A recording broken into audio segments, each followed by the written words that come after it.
A wee disclaimer here. We're not film experts.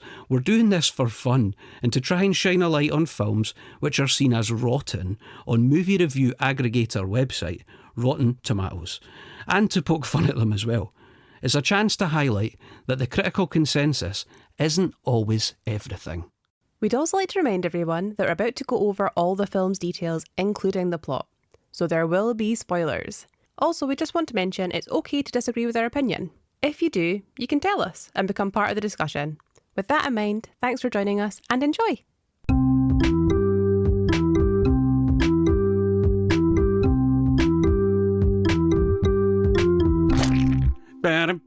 In my hair, get that moon I knew. Very good. Thanks. Clearly excited that today on Rank Rotten we're covering Coyote Ugly. We are indeed. Kat had never seen this film. Not my first time out with Coyote Ugly. First time ever. What? Do you know what? We'll get into what you thought later on, eh? Excellent. How are you doing today, Kat? You all right? Yeah, I'm doing good, thank you. Good. Yeah, how are you? I'm feeling all right. I went out last night. Went out with Rob to watch the Baby Metal movie at the cinema. Mm-hmm. It was good fun. It kind of had me pumped, a wee bit of energy, you know? Absolutely. Those girls have got a lot of energy. They do have a lot of positivity, a lot of joy. It's everything I needed yesterday. I'm glad you're feeling rejuvenated. Aye, it set me up for the day. Excellent. Set me up for a day. To get up early, watch SmackDown this morning. Yeah. At 6 a.m. Dedicated. I know, because I've got to be up to date for Elimination Chamber tonight. Well, there you go. I know. We're recording this on the 1st of March, by the way. Yeah. Yeah. Just in case you're like, the Elimination Chamber isn't the night. It's because this is the 1st of March right now. Yeah. Just a bit of a time capsule for people. It is, eh? Should we get into it? Let's go straight into it. Let's do it. Coyote Ugly, let's go. Coyote Ugly was released on the 4th of August in the year 2000. And I'll tell you what, it shows that it's the year 2000, doesn't it? It does. The runtime was about 1 hour and 41 minutes, with a budget of $45 million and pulling $114 million in at the box office. Yeah, quite impressive. Very respectable. That is a profit. It is indeed. So this was not a commercial flop, I guess. It was not. It was directed by David McNally as well. The production studios were Touchstone Productions, and it's not actually based on a book. It is based on an article that was in GQ. So is it like based on non-fiction? Yes. That's kind of cool. Yeah, it is. I did not know that. So the article is The Muse of the Coyote Ugly Saloon, which was written by an author who's now famous for other things, and her name is Elizabeth Gilbert, and she described her experiences as a former coyote bartender in this article. So like a coyote bartender is a real thing? Yeah, they've got lots of branches now. It's a proper chain. What, really? Mm-hmm. I had no idea. I kind of want to go now after watching this. Yeah, I've got a funny feeling there's one not too far away. I think it may be Manchester. I'll double check. Is John Goodman there? John Goodman may or may not be there. He better be, because I'm not going if he's no. Because he was the best thing about this film. Absolutely. But we'll get there, eh? Totally. This film has a couple of taglines. Oh, really? Yeah, I think there's actually about 4. So I've just picked out a couple that made most sense. Tagline, the party never ends. So that's pretty good. And tonight, they're calling the shots. No. Yeah. That's no great. No, they're quite cheesy. Yeah, I think Madame Web beat it here. Like, her web connects them all was the Madame Web one, and I haven't forgotten that. No, it's probably one of the best things about the film. Yeah, I will say this. I've actually got a bit of a fondness for Madame Web now, which is bonkers. I didn't see that coming. Spending a few days editing the podcast, I didn't realise how familiar I would get with it. Yeah. And I've actually kind of got this weird fondness for it now, even though it's clearly quite rotten. Oh no, you've got like Stockholm Syndrome. Yeah. But for movies. I know, it's crazy. The synopsis for this one wasn't great, the one that we ripped, so I'm going to kind of ad-lib it and kind of rephrase it, alright? When 21-year-old Violet, who is blessed with a melodious voice and dreams to be a songwriter, gets an opportunity to chase her dreams, she moves to New York City, where she finds a job at a show bar. The scores on the doors, the tomatometer score was a lowly 23% for this one. Yeah, it's a bit of a shocker considering the popcorn meter gives it a 71%, so audiences seem to like it. That's a radical difference. I did not think this would be a 23% film. It's not very fair, I don't think. Now, I've had a good troll through Rotten Tomatoes. Yep. And I've seen some films that I've watched and been like, whew, that's not good. And they're higher than 23%. So I don't know what's going on. Do you know that movie we watched at Christmas? Now, it was about a robot Santa killing everything. It's a horror, and I love a horror movie, as we'll get into in this podcast. Don't you worry about it. That film, I think it's called Christmas, Bloody Christmas, I think it might be. was terrible. It was really and bad. its score was like in the 70s or 80s. Outrageous. And that was the critic score. I watched that and it was a pile of garbage. Yeah. It was the one worst of the movie we films I've ever had seen. on the Christmas Advent calendar this year. Absolutely. So this year at Christmas we made an Advent calendar and we watched a movie every day. Mm-hmm. And that was one of them. And it will not be on there next year. Please no. No. I'm not even sure we'll cover it here. It was that bad. Well, we can't because it's no rotten. Oh, of course. But, maybe we could potentially do films that should be rotten at some point. I don't know. Anyway, if you've got any of those, let us know. If you see a film that is fresh and you think it should be rotten, please tell us. Yeah, we might disagree, but we might not. Yeah, we'd be happy to discuss it. That would be good. Anyway, with that, let's crack on with the plot. This was just a wee quick note to say that we will be inserting impressions that we've recorded of scenes to avoid any copyright infringement. It's not what we intended to do, but what can you do? We had initially planned to insert audio from the movies, but it's such a legal grey area that we're not even going there. So it's what we decided to do, and to be fair, we had quite a bit of fun doing it. Cheers and enjoy! So our film starts with our main character, Violet Sanford, played by Piper Perabo. And she is working in a pizza place and they're talking about pizza pie at the start, aren't they? They are. And the way the place looks like it would do some absolutely great pizza. It looks like it would taste amazing. Aye. Like when we went to New York, we went to this wee place in Hell's Kitchen and it was a wee kind of dinery place, kind of like a deli, but they did pizza and stuff. Oh man, we went there like 2 or 3 times. Yeah, it was so good. It was great. So these guys are sitting there and they're like, we want pizza pie and that. And I'm like, they're talking about pies. All I can think about is a steak pie at this point. Immediately I'm like, steak pie. So Violet is leaving our hometown of South Amboy, New Jersey, to go to New York City to become a songwriter, isn't she? Lovely, yeah. What a dream to have. Absolutely. And she has like a leave-in do with her friends.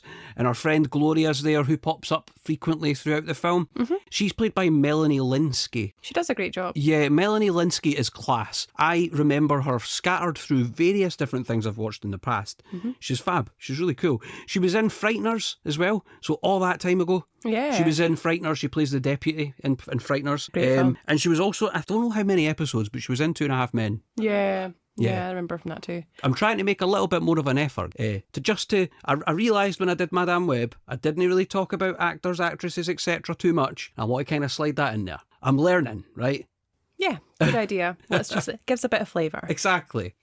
I want to talk about our leaving party. Yes, absolutely. So they have a karaoke night Yep. where her and her friends all get together. And is it held in a cave? Oh, I don't know. But the thing is, that wouldn't even be weird in Edinburgh. No, it's not. Wouldn't No, be we've unusual got there. caves we've got a literal venue called The Caves. Yeah, that's Yeah. also true. Well, maybe she's flown to Edinburgh and back for a night. Who knows?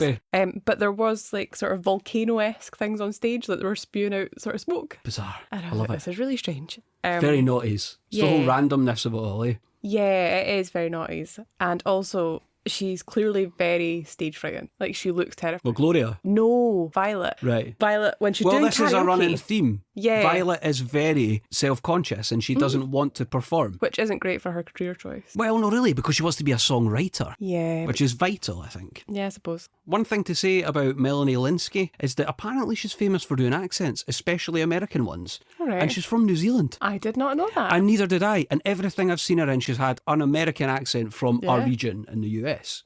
I just assumed she was American. No, she's no, doing a great she's job. from... And well, that's it. And so I actually initially thought, oh God, she's really hamming up the accent here. Yeah. Because I don't even know what her accent is. It was very Jersey. Is that what it is? Yeah. I should really know that. I know people from New Jersey. I Yeah. should know this. So the next morning, Piper is at home with her dad, John Goodman. Yeah, absolutely. He is amazing. And now, do you know what the thing is, right? I was like this. John Goodman's in this film. I seem to remember him being really good in it, but it was a long time ago since I saw it. He's so good in this. He is. He's just absolutely great. Every scene he's in, you genuinely feel it. He saves this thing to He a degree. does. I don't think it would be as good without him. There isn't as many good acting performances up next to his.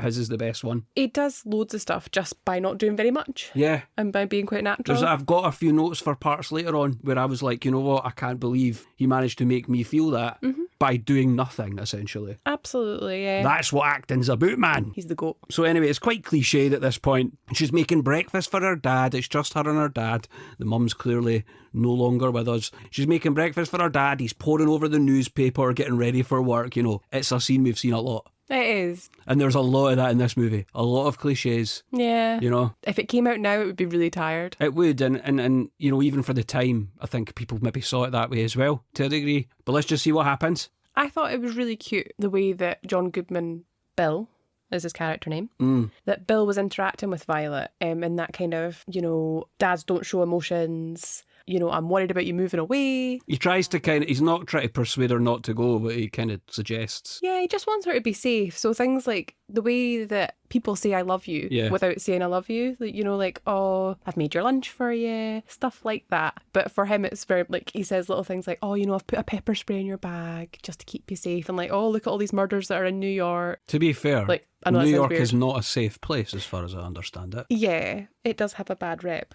but I think it's more he's wanting her to be aware. That sounded really bad when I said, like, oh, you know, he's just telling her how many people were murdered. I know. All these people were murdered. Have a good time. See you later. See ya. That's not it. It's a weird one when you see the two of them together. They've got quite a good chemistry on screen where it does kind of have that warmth to it. Yeah, he stands on the front porch and he says, good luck. There, I said it. He's trying to, you know, but he really is, you can tell and again, this is just John Goodman being great. Yeah, and Gloria, the pal, comes to pick her up. Yep. To take her to her new place.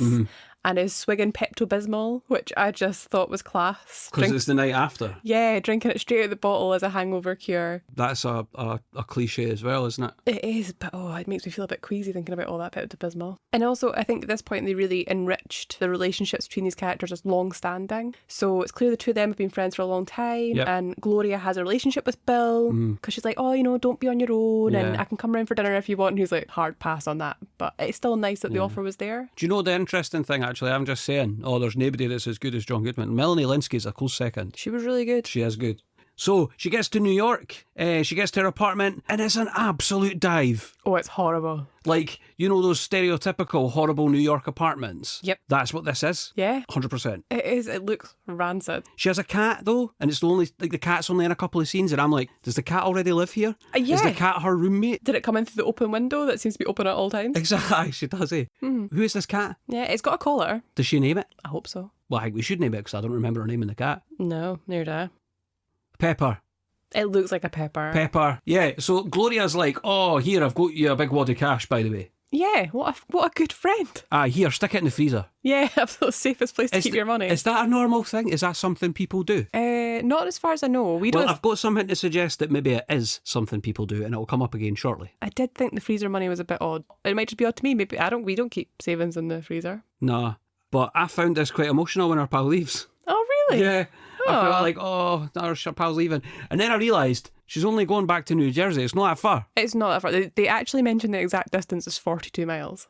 Oh, that's actually here to Glasgow. Yeah. So it's far, but it's not no far, too though. far. Really? Yeah, I also did note that she's being super supportive. She's telling her friend to go and really give it a go. She is. So, which I quite liked. The only thing I would also say is that when she takes her stuff out in the flat, it seems like she's got a lot of things, like keyboard, guitar, all her clothes. Yep. And it was just only the two of them to move all that stuff into this. Very quick. Well, clearly upstairs flat. But yeah. Now, here, this is something I noted here. I was getting major Judy Hopps from Zootropolis vibes at this part. Yeah. Right? So if you've seen Zootropolis, if you haven't, I recommend it. It's probably one of Disney's best movies in the past while. Yeah. Basically, Judy Hopps moves from her little bunny carrot farm all the way to the Zootropolis, and her flat and everything in the whole situation is identical to this. It is very similar, yeah. Even the neighbours complaining about the noise. Yeah. Like hammer on the wall, you shut up. That's what it's like in Zootropolis. Good comparisons. No, honestly, I noticed this. So she takes the keyboard up onto the roof, naturally, because our neighbours are complaining about the noise. Yeah. So it's like, cool, well, this is New York. I'll go up to the roof. Yeah, everybody seems to hang out on roofs in New York. Hey, Arnold, always hanging out on the roof. Friends, Aye. always up on the roof. Hey, they've got How I Met Your Mother, on the roof. Yeah, Only Murders in the Building, also on the roof. So this is where she starts. One of the songs gets thrown in here already. I don't like to do. Can that one? And I better know because I better avoid litigation now. That's what I'm saying. But she plays that little song, and I'm like, I know this song. I see, I hadn't heard it before. Nah, well, I think I knew it because I'd seen this movie. That would make sense. And I was like, and it's quite catchy. And it's a Leanne Rimes song, but she didn't write it. It was written by someone called Diane Warren. Okay. Now, this woman wrote the 4 songs that were written for this movie. I could only spot two songs in the movie, which is this one and the one at the end. Yeah, I could only spot. But in the soundtrack, there was 4. Wow, okay. Yeah.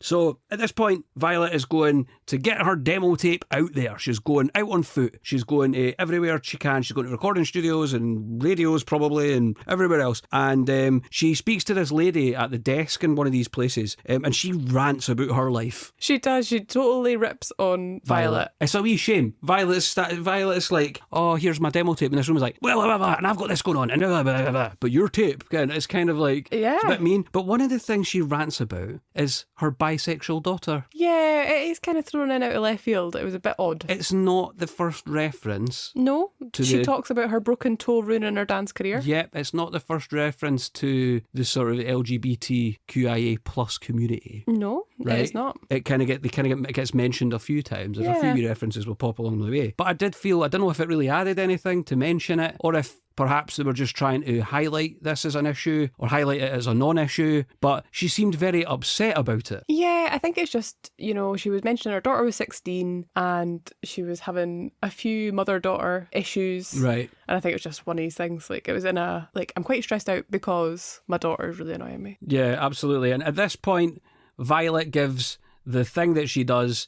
By the way, I'm going to refer to character names. I think it's maybe just easier. Mm-hmm. Violet does that thing she does right through this movie and has the sad little kicked puppy eyes. Yeah, her face is just constantly set to sad mode. Aye, she constantly looks like a sad little puppy. Like Phoebe, remember Phoebe, my mum's dog? Phoebe? Yeah, Phoebe had Loved the saddest Phoebe, she was a little face. Jack Russell, had the saddest eyes you've ever seen. She was gorgeous. At all times, even when she was buzzing, she still looked sad. Yeah, just had those eyes. I've also noted that in the receptionist rant that I think the other agency she goes to, that bureaucracy seems to be an issue everywhere.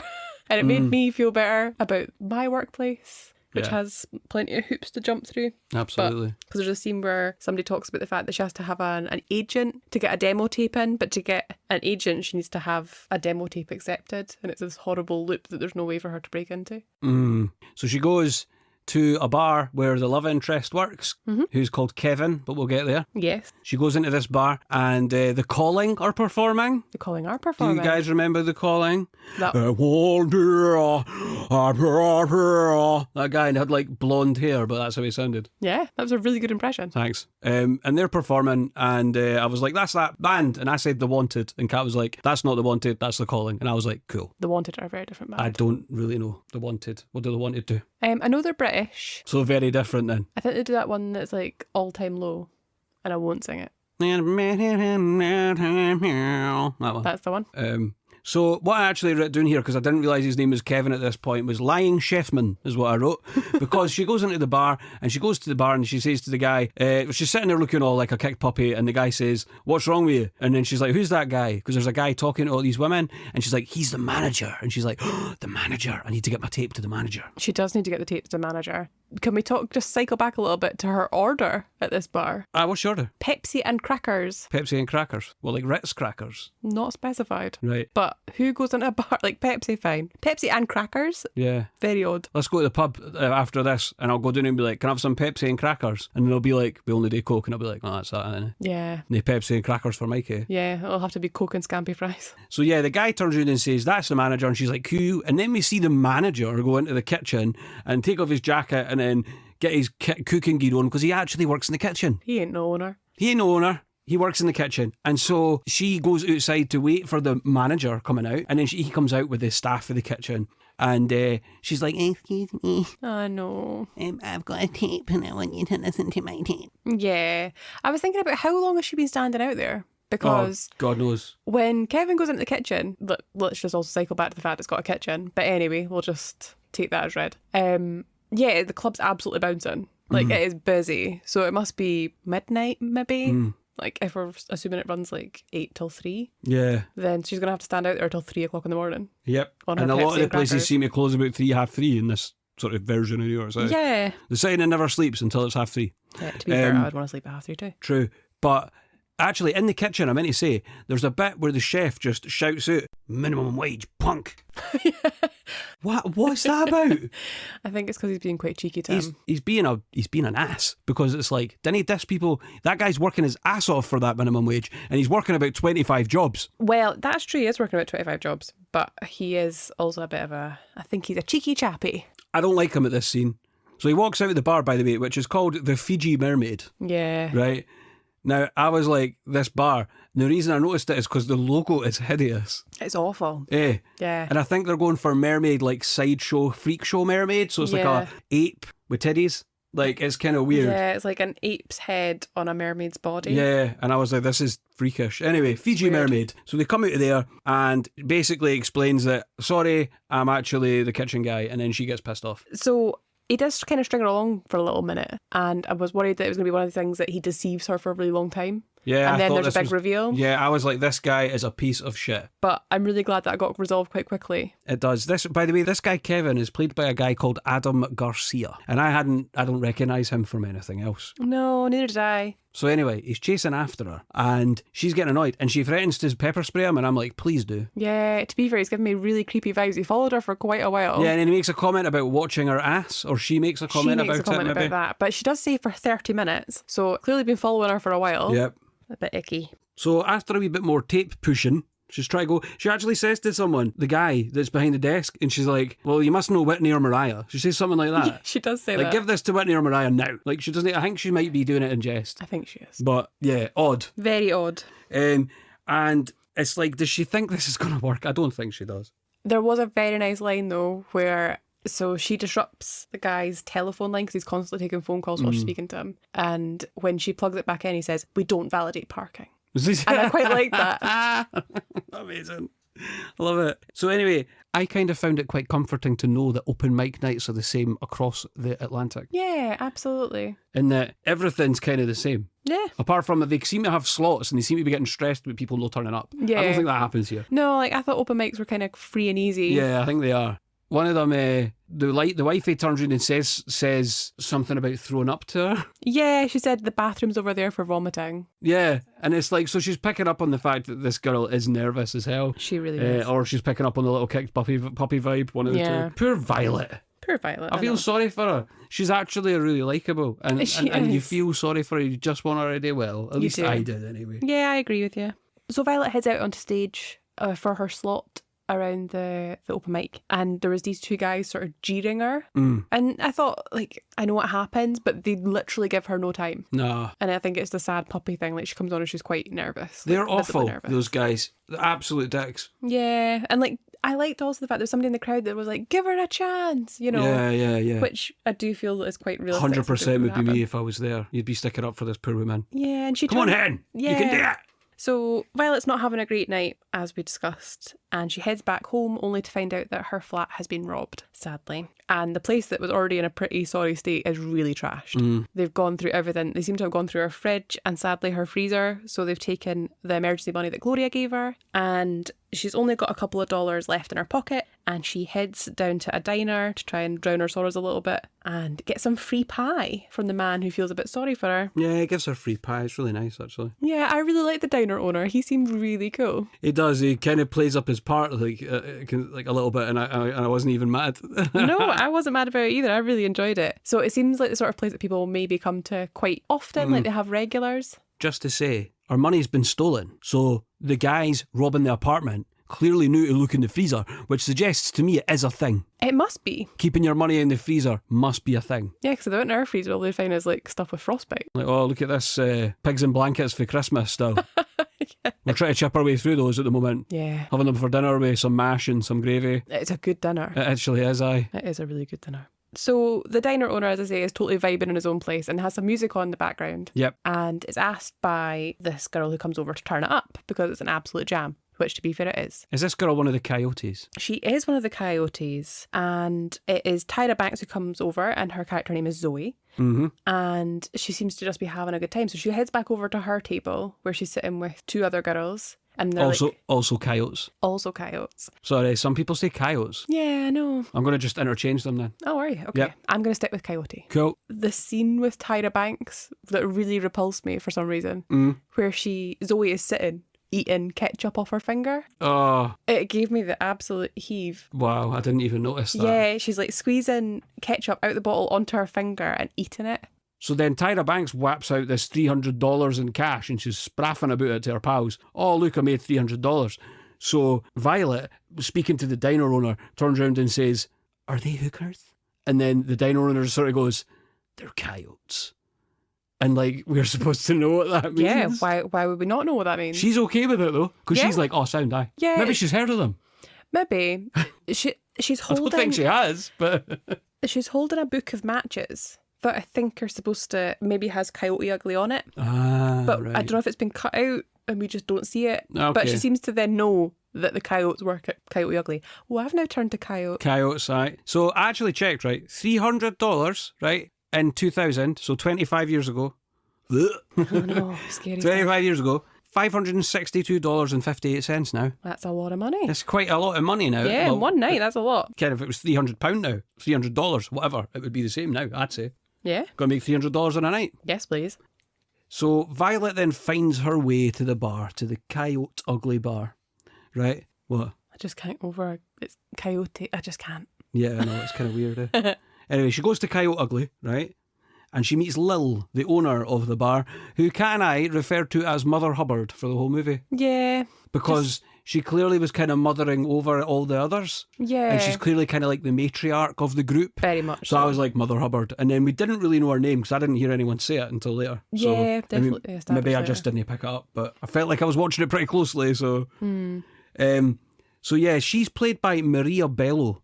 She's in, the ones I noted was History of Violence. She's in that, which is great. And she's also in Grown Ups, which is a very rotten film, by the way. I checked the other day. And we'll be covering that at some point. Yeah. Basically, she's talking to... What's her bloody name? Lil. She's talking to Lil. I've forgotten again. It's like Phil. It's like Phil and Lil. Rugrats. Thanks. Now I'll remember.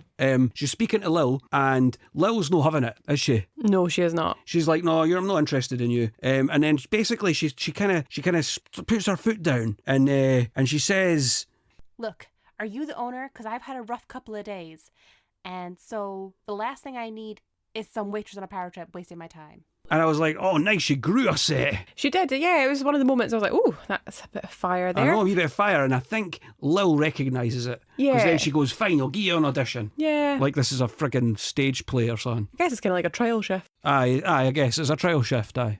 So the first scene in the bar's wild. The first thing I thought it was, there is no way you're getting a risk assessment for this behaviour. Absolutely. I also wholeheartedly agree. There was so many things. There was fire. There was spilled drinks. There was standing on the bar. My mate Chappie works in a bar. I didn't think he'd have people standing on the bar at Bannerman's. I would love to see them try. I would. I'd actually love to be a fly in the wall there, like. But there's also things that are wild about this bar. Like, they throw drinks about quite a lot. So not only when they're pouring them, do they not, like, pour discrete drinks, they just, like, pour and then it falls into the glass. Yeah, but there's also, a lot of spillage and mess. There is a lot of mess. And also I was thinking, so, you know Bongo's Bingo? I've heard about this. Yeah, I've also only heard. I've never been. But I did suggest it for an event and a friend of mine had been. And they said that that's very much that vibe, that kind of spilling drinks and throwing them. You're going to get covered in beer.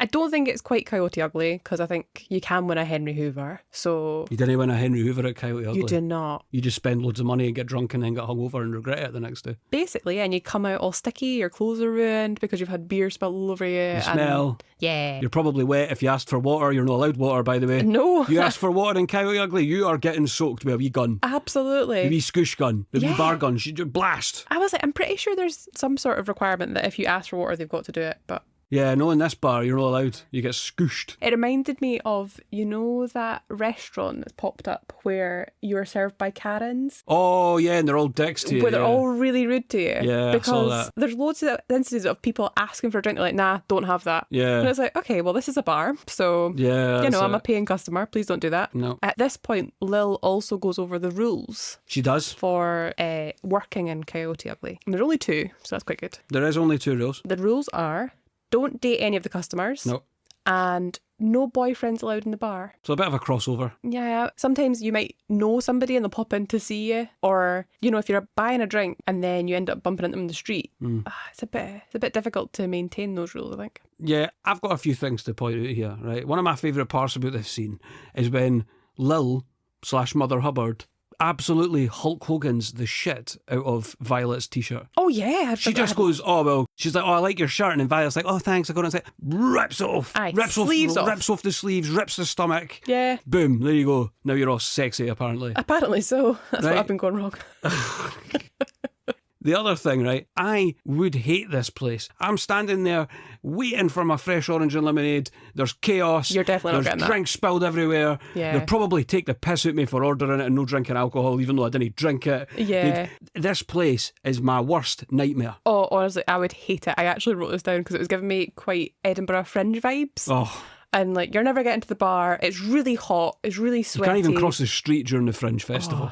It's when you work in town and you're trying to get somewhere or do something, it's just annoying. It doesn't feel so bad if we go into town to go to a show or to go to some sort of event during the festival and you're there for that reason. It's fine. Yeah. But when you're trying to go from A to B, it gets quite annoying quite fast. And it is incredible having all these amazing events on your doorstep. I feel like if I just asked for a Coke Zero, they'd probably take the mick and scoosh me with water or something. No, you'd be getting that Coke Zero right in your face and then you'd be all sticky. And then I'd be like, I'm never coming back to this place. Never, ever. I'd go onto social media or Google reviews and be like, this place is really shit. 1 star. 1 star, didn't even get my fresh orange and lemonade. I did, but it's in my hair. Do you know what I mean? Yeah, absolutely. Like- in your eyes, it'd be so stingy. Aye, like, no. Yeah, also the pricing seems to be a bit unusual. Oh, aye. So I noted that it was $4 for a beer. Right. Which- That's about the price at the Hydro. Yeah. Well, that's the price at the Hydro for an alcohol-free Heine. Okay. That That's Rav actually got me really one. pretty reasonable. Aye. Last But- time we were there. What I was thinking was this is set in 2000, so I'm not sure if that's good or bad. I think it's probably about on par. I mean, it is 2000, Yeah. so that's a lot. It's New York City, though. Yeah, that's the way it rolls. It's no cheap. So another thing I quite liked about this is Cammy is one of the coyotes. In fact, let's run through the coyotes. Yeah, let's do that. The coyotes are Tyra Banks as Zoe, Isabella Miko as Cammy, who I recognised from something else. I'm not entirely sure what. And Bridget Moynihan as Rachel, who is Absolutely. very angry. She is quite angry, and one of the first scenes you see her in, she is cutting off a man's ponytail. And there's something about her being on parole. Yeah, So like, I'm not sure if that's just shtick from Mother Hubbard maybe. or what, but like, there's this whole thing about her being on parole, and she punches and attacks people throughout the film, and it's just totally fine. Yeah, just accepted. Nobody seems to care, including the people being punched. So Yeah, I think Coyote Ugly is probably one of these places that you know what you're getting into when you go into it. yeah. Well, Cammy is actually, I like Cammy, and there's I a like few Cammy lines too. that Cammy has, and at this point she says something about being a tease, Oh yeah, that's and right. Mother Hubbard says, Cammy, you can only be a tease if you stop sleeping around, babe. Yep, she calls it out on it. I love it. That was class. So another cool thing about this scene though, is we do get the devil goes down to Georgia. And they all start sort of line dancing on the bar. Kind Yeah. of like that. I feel like maybe if I was there and I saw that, I'd be like, this place is all right. Yeah, as long as you were far enough away to not get scooshed. Exactly. If I'm not getting scooshed and I've got my fresh orange and lemonade in the corner and I'm a suitable distance away from any shenanigans, then I'll be happy. And you've brought your own water. And I've brought my own water. Fizzy, by the way. Very bougie. Well, I like my fizzy water.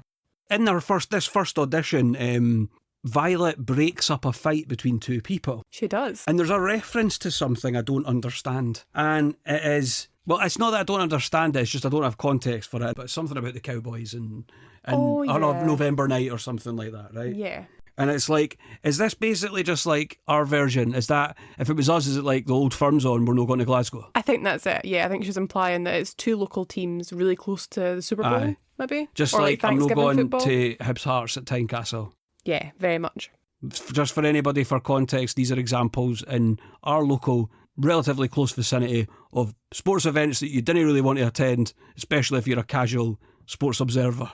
Yeah, not a casual, like a football casual. No, a casual is a football casual, which in the US are always referred to as hooligans. Yeah, So, anyway, just about let's not get translation. any football hooliganism here. No. The point is, Very I'm much not going not into topic. town during Derby, and I'm never going to Glasgow during an Old Firm game. Wise words for all. Exactly. One thing I did notice about the fight, though, is she breaks them up and then she's like, why don't you take this $10 bill and buy a round for everybody? Buy a round for the girls. We've just known that the beer was $4. Yeah, that's not stretching very far. No, you're not getting a round for everybody unless it's grounds of water, in which case they're squishing that shit everywhere. Maybe she's setting them up for failure, being like, why don't you go and ask for some more? By the way, this is so stupid. She gives the guys the money and then they're like, Let's go to the bar. bar, yeah! Yeah. It's so stupid. It's very stupid. Like, so if you want to turn around, and I know that there's a criticism in this movie that it is exploitative of women, right? Mm-hmm. Equally, people say it's empowering for women for the same reasons. Absolutely. It's bonkers. Yeah. This film really splits the crowd in that regard. It does. But it also paints out men all the time to be stupid arseholes. So I would say that it paints some men in that light. It's because they're all the guys that are drunk at the bar. That's it. I think that's it. It paints those guys who hang out at the bar is that, rather than necessarily, because like certainly Bill and Kevin are not portrayed that way in the slightest. Didn't get me wrong, that's true. Bill who is, by the way, John Goodman, right? Bill is great. He is a gem of a man, right? Even if he is a bit hard round the edges, you know, and Kev actually is nice enough. Have we just shortened it to Kev now? I've decided, right? Kev, sorry. Kev's all right. And again, that first scene, if first impressions were ever had, we wouldn't like him, but he does redeem himself significantly. But many of the men in this film are portrayed to be drunk, stupid, loud, annoying, which most men are. No, I'm not joking. Sometimes. Aye. But no, but do you know what I'm saying? It really leans into that. So it kind of works both ways here. But and it is quite amusing, though, because I found it hilarious. I'm not angry. I found it funny as hell. Yeah, bar, yeah! Woo! Do you know what I mean? Being a prime example. After her first audition, the next scene is her having a call with her dad. And there's this running gag that he is eating junk food while she's not there. So she's got him all these low-calorie meals and she's trying to do all this stuff for his health and she's really concerned about her dad's health. Yeah. And he is eating the shit of the day. So she phones and he's eating KFC. Yeah, he lies he's to her. talking about how the meal he's eating so delicious.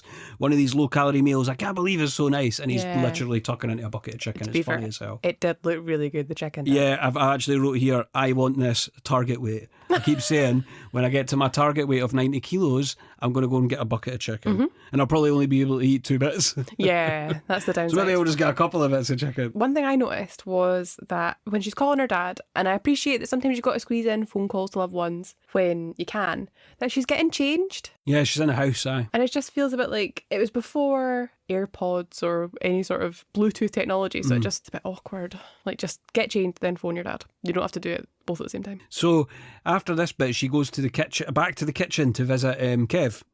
Yeah, she goes see Big Kev. She goes to see Big Kev at the kitchen, and she's going on about, I want my tape back. And he's like humming the song from her tape, so he's clearly listened to the tape. One thing I noted here was tapes. Were tapes actually that popular then? And I think I have an answer.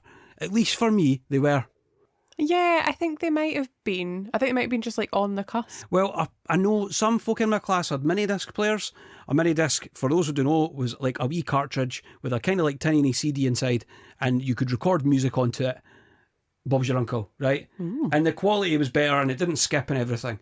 So I had a CD player and it skipped all the time. I got so fed up. I went out and I asked my mum, can I please get a cassette Walkman? She's like, why? You have a CD player. I was like, I know, but it sucks. So I got the tape. I got the tape Walkman and I had that for years up until I got my first MP3 player. Oh, goodness. Which was £200, by the way, and only fit about 30 songs on it. I know, and then you'd have to cycle through those songs as well and just enjoy the ones that are there. I've listened to these 30 songs 30 times a day. But there you go, and I'm assuming they didn't have a screen either. I did have a little kind of screen, but it was crap. Oh, no. It wasn't like a touch screen or nothing. No, none of that. So at this point, I love it. They're having this discussion in the kitchen. The guy who's the boss is sitting there, the guy that's in charge of the kitchen, and he's like, she's talking about the bar, and she's like, oh, Coyote Ugly, and she mentions it, and he just kind of goes, oh. Yeah, he really does. I love him. I think he's great. It was great, and he's not really in it again after this. It's sadly annoying. not. No, he totally feels the same. He's funny as hell. I really like that part of it.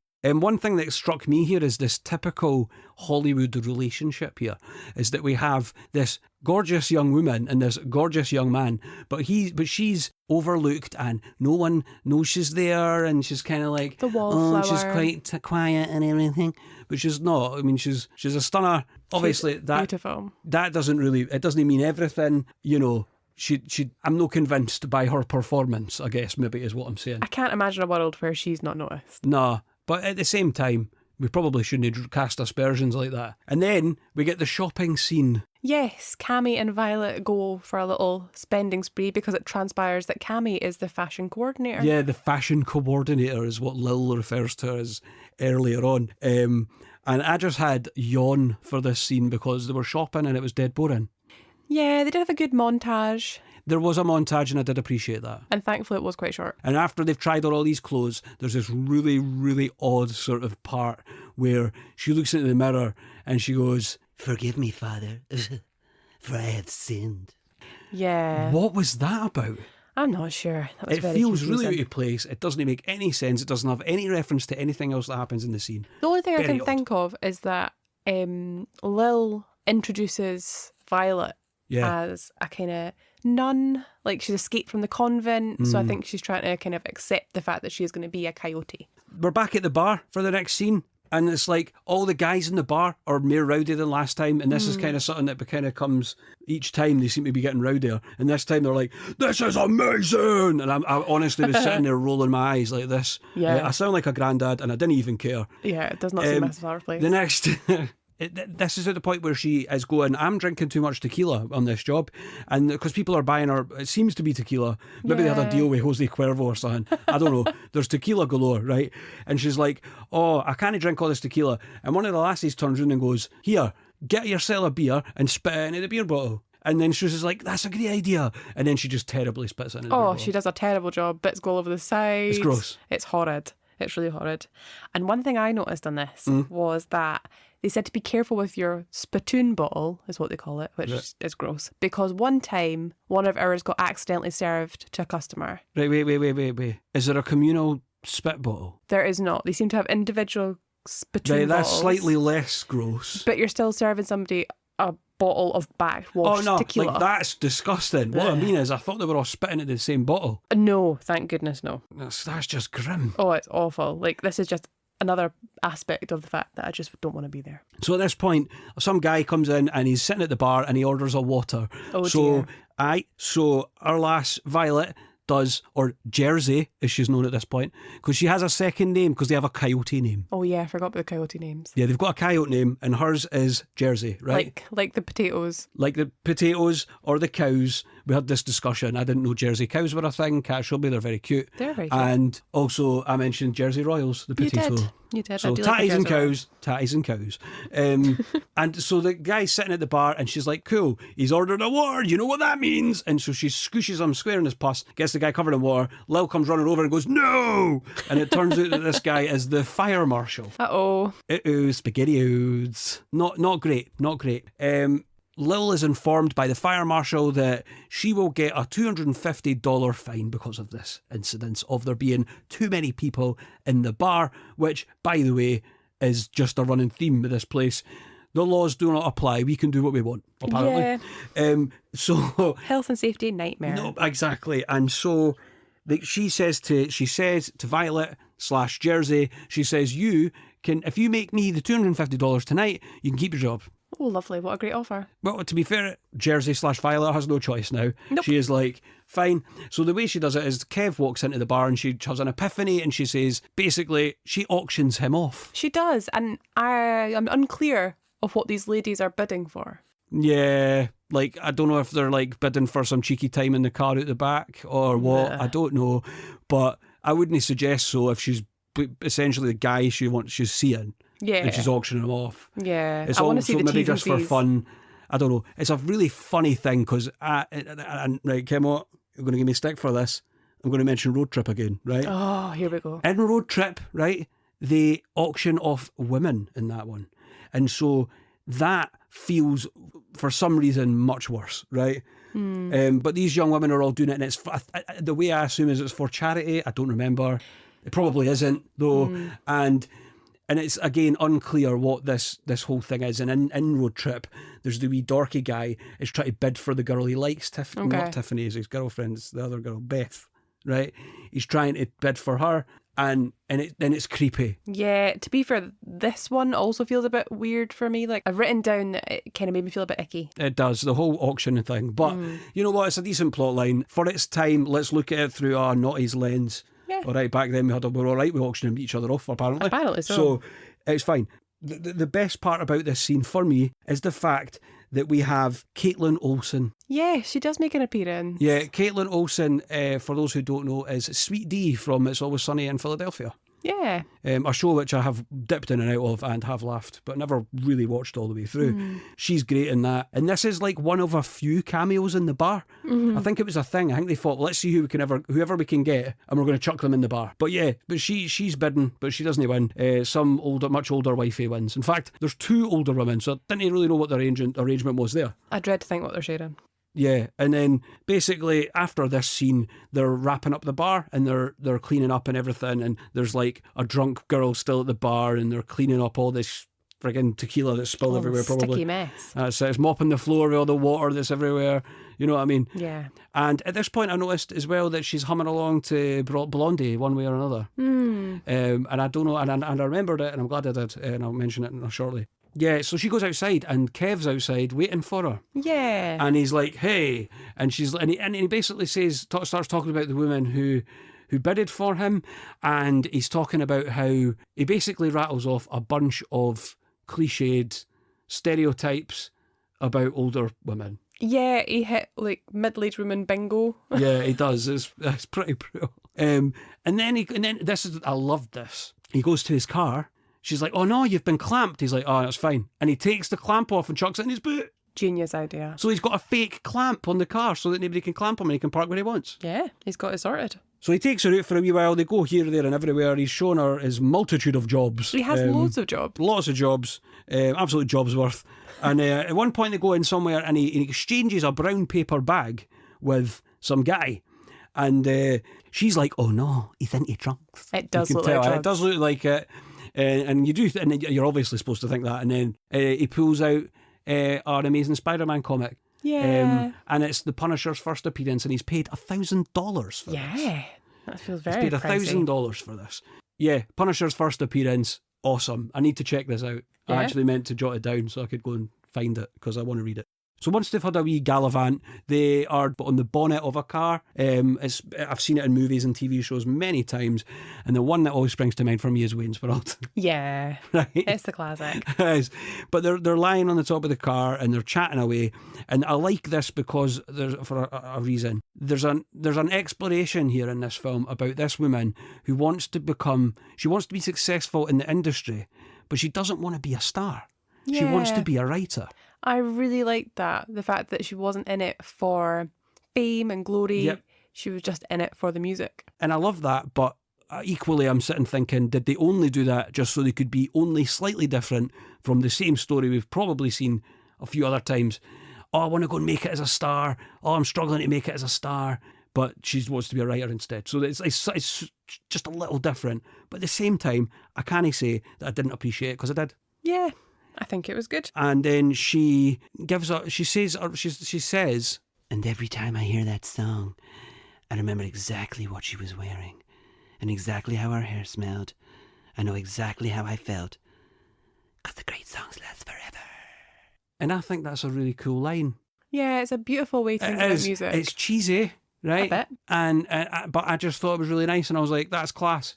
It's something we can all relate to, though. Aye. There's a few things I wanted to say about this particular scene. Yeah. In that when they're on the bonnet of the car and they're looking out over the water, it looks stunning, but it does look like that misty rain that would soak you right through. Like it looks like it's a bit damp. Yeah, we get that a lot here. This is Scotland. Like, yep. It's dreich is the word we use for that, by the way, if anybody doesn't know that. Dreich. And it just basically means it's wet, it's grey, it's minging outside. I wouldn't be wanting to sit on a car bonnet and that I'd be getting soaked right through. I just used a Scottish adjective to explain another Scottish adjective. Oh dear. I know. You're in a Scottish Sorry style. about that, guys. Basically, the point we're trying to get across is it's really grey outside and it's horrible and rainy and wet. One of the jobs that they do together while he's showing her his multitude of jobs is flinging fish about a market. Aye, why is he a fish marketman? I think I think he says he's a fish marketman because it's well paid. He said it was like $100 for an hour or something. That's which all right, man. It's not Coyote money, but Well, they made $300 in a night. yeah, If they're having a 3-hour shift, they've made as much money as a fishman makes. exactly. But I suspect it's longer than a 3-hour shift. I Maybe didn't kind of want to be a fish marketman. I don't think I would either. And because- to be fair though, if it pays all right and it's, But she's got these tiny wee gloves on and just like a wee thin apron. So they are going to be a bit pongy. By Aye, now. well, yeah. You know, some relationships are built on less. Around this time I noticed as well, the music in the background, right, is a version of the song she was writing earlier. I don't like to do that one. Yeah. It's a version of that. I only just noticed it and I was like, that's cool. I like this. And they do this throughout, is that some of the sort of incidental music throughout the film is like from those songs that she's writing in the film. So it's kind of cool. Yeah, I thought it was a really clever way to use the music. So they end up back at her flat. No further reasons you'd think. Nope. Right? They end up back at her flat and I'm thinking they must be goosed now, man. They've been up all night, but they still look fresh as a daisy. They do. Just chuck a couple of bags under a wee bit of makeup, boom, boom, boom. Or take some Yeah. makeup off, probably. They look fresher than I do after a full night's sleep. And another thing I noticed is that there's pigeons in the flat. Yeah, she does not shut this window. Maybe it doesn't shut. Yeah, maybe it's because the shot's from outside and so there's a pigeon sitting on the windowsill, but it looks like there's pigeons in the flat. And I'm like, Pepper, the cat, would not be happy about this. Pepper's not doing their job properly. Pepper isn't around at this point, so I'm wondering where this cat came from. Maybe Yeah. Gloria brought the cat with her and was just like, right, we and the cat are away, bye. You know what I mean? Maybe. Just carries around this some wee people cat with her. just don't want to leave their cats. I don't know. Well, I didn't have a cat, but if I did, I wouldn't want to leave it. I used to have a cat. We used to have a cat. Ash, he was great. Oh, Such a good boy. he was a good boy.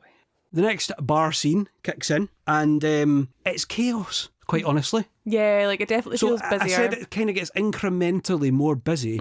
You're really seeing it here, aren't you? You really are. So the police come in and say, oh, you're over. You know, she's had the fire marshal in the last kind of bar scene. They're just be take- responsible. Yeah, take a tell-in. You've been told you're over do you know what I capacity. mean? You've got a doorman, I know. so the doorman's responsibility. He just sits about. You only see him sitting at the end of every shift. In fact, he does muscle somebody out earlier. I think it's Kev, actually. I think it is actually. There's a lot going on here, and basically it seems like they can't keep control of the situation. Lil's away talking to the police. There's people trying to grab the girls off the bar, maybe? I can't remember. That's right. So it's Violet, Rachel, and Cammy are all on the bar, and Rachel and Cammy get dragged off. So there's some sailors that are in town, and they grab Cammy, and then Rachel ends up off the bar somewhere else in the crowd. So it's just Violet on her own. Yeah, so just to try and bring it back, just to actually bring it back myself, there's a great line here for Rachel where one of the guys that's one of the maniacs that's in the bar lunges across the bar to grab the beer tap. That's a no-go. That is Especially a no-go. here. Don't try it here. No, don't try it here, right? And lunges across the bar and she just turns around and she's like, this is not a gas pump. Yeah, I love Rachel. I know, she's a Her badass. attitude is amazing. She's punching people, cutting off ponytails, Absolutely. going on parole. She's badass. She's got it all. So there's a guy in there taking photos as well. So he takes a photograph of Violet while she's on the bar, and it is a horrible photo. It's the worst. She's It's proper the worst. gurning in it.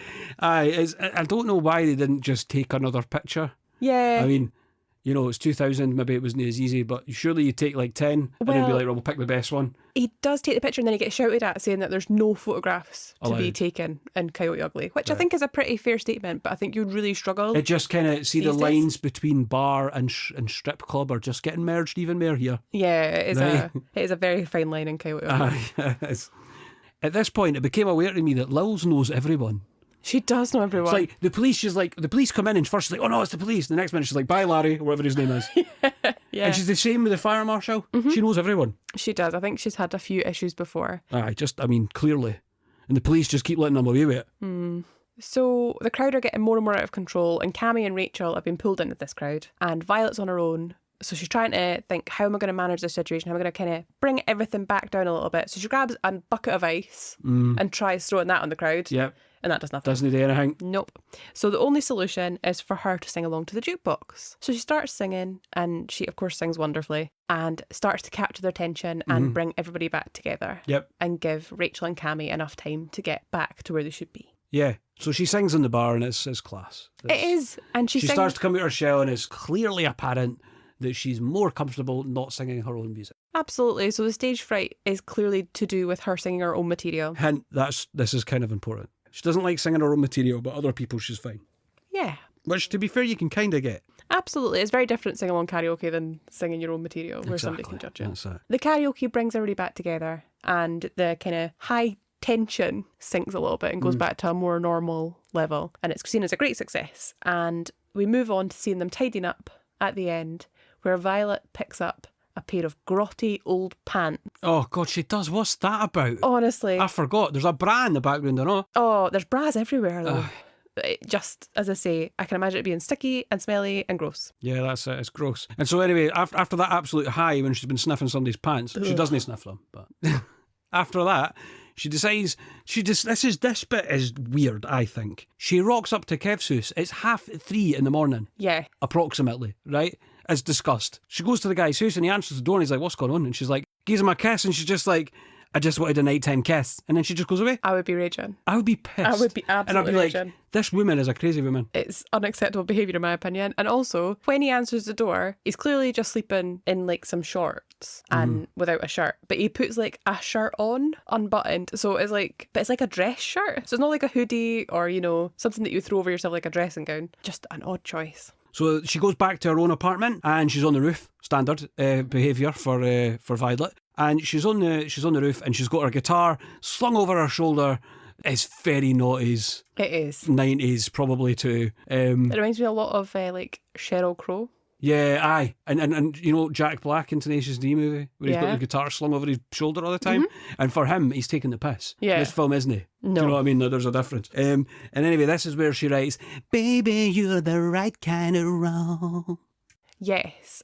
And she does it in collaboration with... Some guy that's breakdancing in his living room across the street. With the biggest turn-ups on his trousers I've never noticed. ever seen. Honestly, they must be about a foot. Yeah, A foot it's tall. quite funny actually It's because a lot. she's laughing at this guy and then she decides to start. She incorporates the little beat that he's got going on into her song and then she writes "Right Kind of Wrong," which is actually the third of the song. So there's 3 or 4 there, and then that song doesn't come up again. No, it doesn't. But I remembered it because I remember thinking this, right? Baby, you're the right kind of wrong. Do you know what I had me thinking of? Wrong way down a one-way street. Ken the Lemmy bit. The classic Lemmy bit. Where there's this whole Lemmy sketch. Lemmy's a Scottish comedian, for those who don't know. He writes this one line and he gets super famous because of this one line, and it's hyperbolic, it's funny, right? That's what this was to me. It was very similar. She wrote that one line and she's like, nailed it. Yeah, that's it. A whole song done. It's wonderful. The rooftop jam session, wonderful. But yeah, there's cliches here. I mean, she's on the roof for a start. She's got the guitar slung over her shoulder. She's writing a cheesy number. It's, you know what I mean? Yeah. Cheese through the wazoo here. It really is. I don't know what that means. Cheese through the wazoo. Cheese through the wazoo. Not out the wazoo either. No, through through the wazoo. Kev is really committed to helping Violet through her stage fright. Good man. Yeah, exactly. He's really super supportive. And he sets up a kind of private show in his flat. It's no private because he's got Patrick Swayze, Abraham Lincoln, Marilyn Monroe, all in the room. Yeah, JFK's there as well. JFK's there. He set up Bill all the Clinton. best cardboard cutouts. A lot of American politicians, apparently. Yeah, apparently so. And he's got her keyboard set up for her to try and get her to get over her stage fright and give her a bit of a hand. He asks her what the stage fright feels like, and she then basically strips. She basically seduces him. Basically, right? yeah. He's like, what's stage fright like? And she's like, well, it's really sexy. And she like, hey, and it's like, and we haven't seen this side of Violet yet. No. We've seen it alluded to when she's been on the bar at work. But this is the first time we've seen her and she's seducing him and it's go Violet. Absolutely. If that's what you want to do, go for it. There's one point where she unclips her hair and attaches the clip to Bill Clinton's head, which I quite enjoyed. Didn't you notice? That's class. And then the next scene... I did have my eyes on Clinton. I was like, you're a dirty boy. You'll be loving this. Absolutely. He's got form. But the next scene, the clip is gone. No, so right. I'm just saying a little Continuity error. Continuity error. There's also a candle placed on this keyboard, and he says to her, "Please be gentle on the keyboard. I've borrowed it from the club." It's like, well, you put a candle on it, mate. Yeah, mate, if you want to be careful about it, putting a candle on it is not a good idea. No, it is not. I didn't notice the candle. And then we get to about, and we see him in bed, and he's chiselled. He is very chiseled. He's a very good looking man, lying down, and he's got covers just kind of covering his you-know-whatski. Yeah, the covers are much lower than you would normally expect. Aye, I mean, can that be V thing? He's got that, right? I didn't have that. He does, right? Don't think any human being has that. And you can see that. You can't see like his kind of pubic region. Sorry, I just hit my stomach bag and it crunkled a bit. Sorry. Also, I wasn't expecting you to say pubic region. Pubic region. It's doing sort of. It's like again. I was like, this man is a sexy man. He must have been a hit at this time, and it's interesting that we neither of us know who he was. So. Yeah, but he clearly takes care of himself. And at this point, she goes up and performs her song. So she sits down on the keyboard and starts singing this beautiful song, just plinky plonking away on the keyboard. She sings it beautifully. She really Do you know does. why? Why? Because it's not her voice. It's no Piper Parabo's voice. It is Leanne Rimes' voice. Yeah. So Leanne Rimes actually provided the singing voice. She did. For Violet. During this sort of performance, she starts off very kind of almost like an acoustic set. And then she sort of does some presets on the keyboard. And then this jazzy accompaniment kind of comes on. It's a bit much. You were like, this is great. I love it.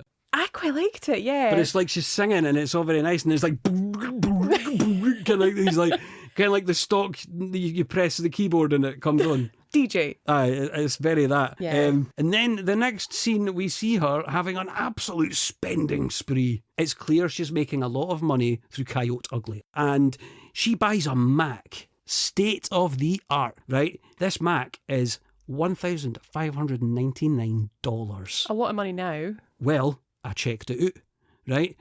Now, that would be $2,949.80. Jings, that's a lot of money to drop on a laptop. Yes, quite a lot. I remember having these MacBooks at school and loving them. Yeah. Always fancied one. Do you know what's really cool? I'm going to show my nerdiness now. She's using a DAW on it later. Mm-hmm. So DAW is a digital audio workshop. I believe that's what it stands for. Please feel free to correct me if I'm wrong. It's a way of recording music on a computer. Or, in this case, a podcast. Yeah. Right? And she's using one, and it's cool because it's the year 2000, and it's cool to see what they looked like then. And I'd like to go and, because I'm such a dork, I'd like to see more of that. The next scene, it jumps to this sort of sexy softball game. I will say this, though. This film is jumping around like crazy. It went quite daft at this point where we're one place and the next. It is just friggin', so when I'm taking notes, I tend to make the notes as per each scene. So I'll jot it down, and so that way I can keep track when I'm doing this.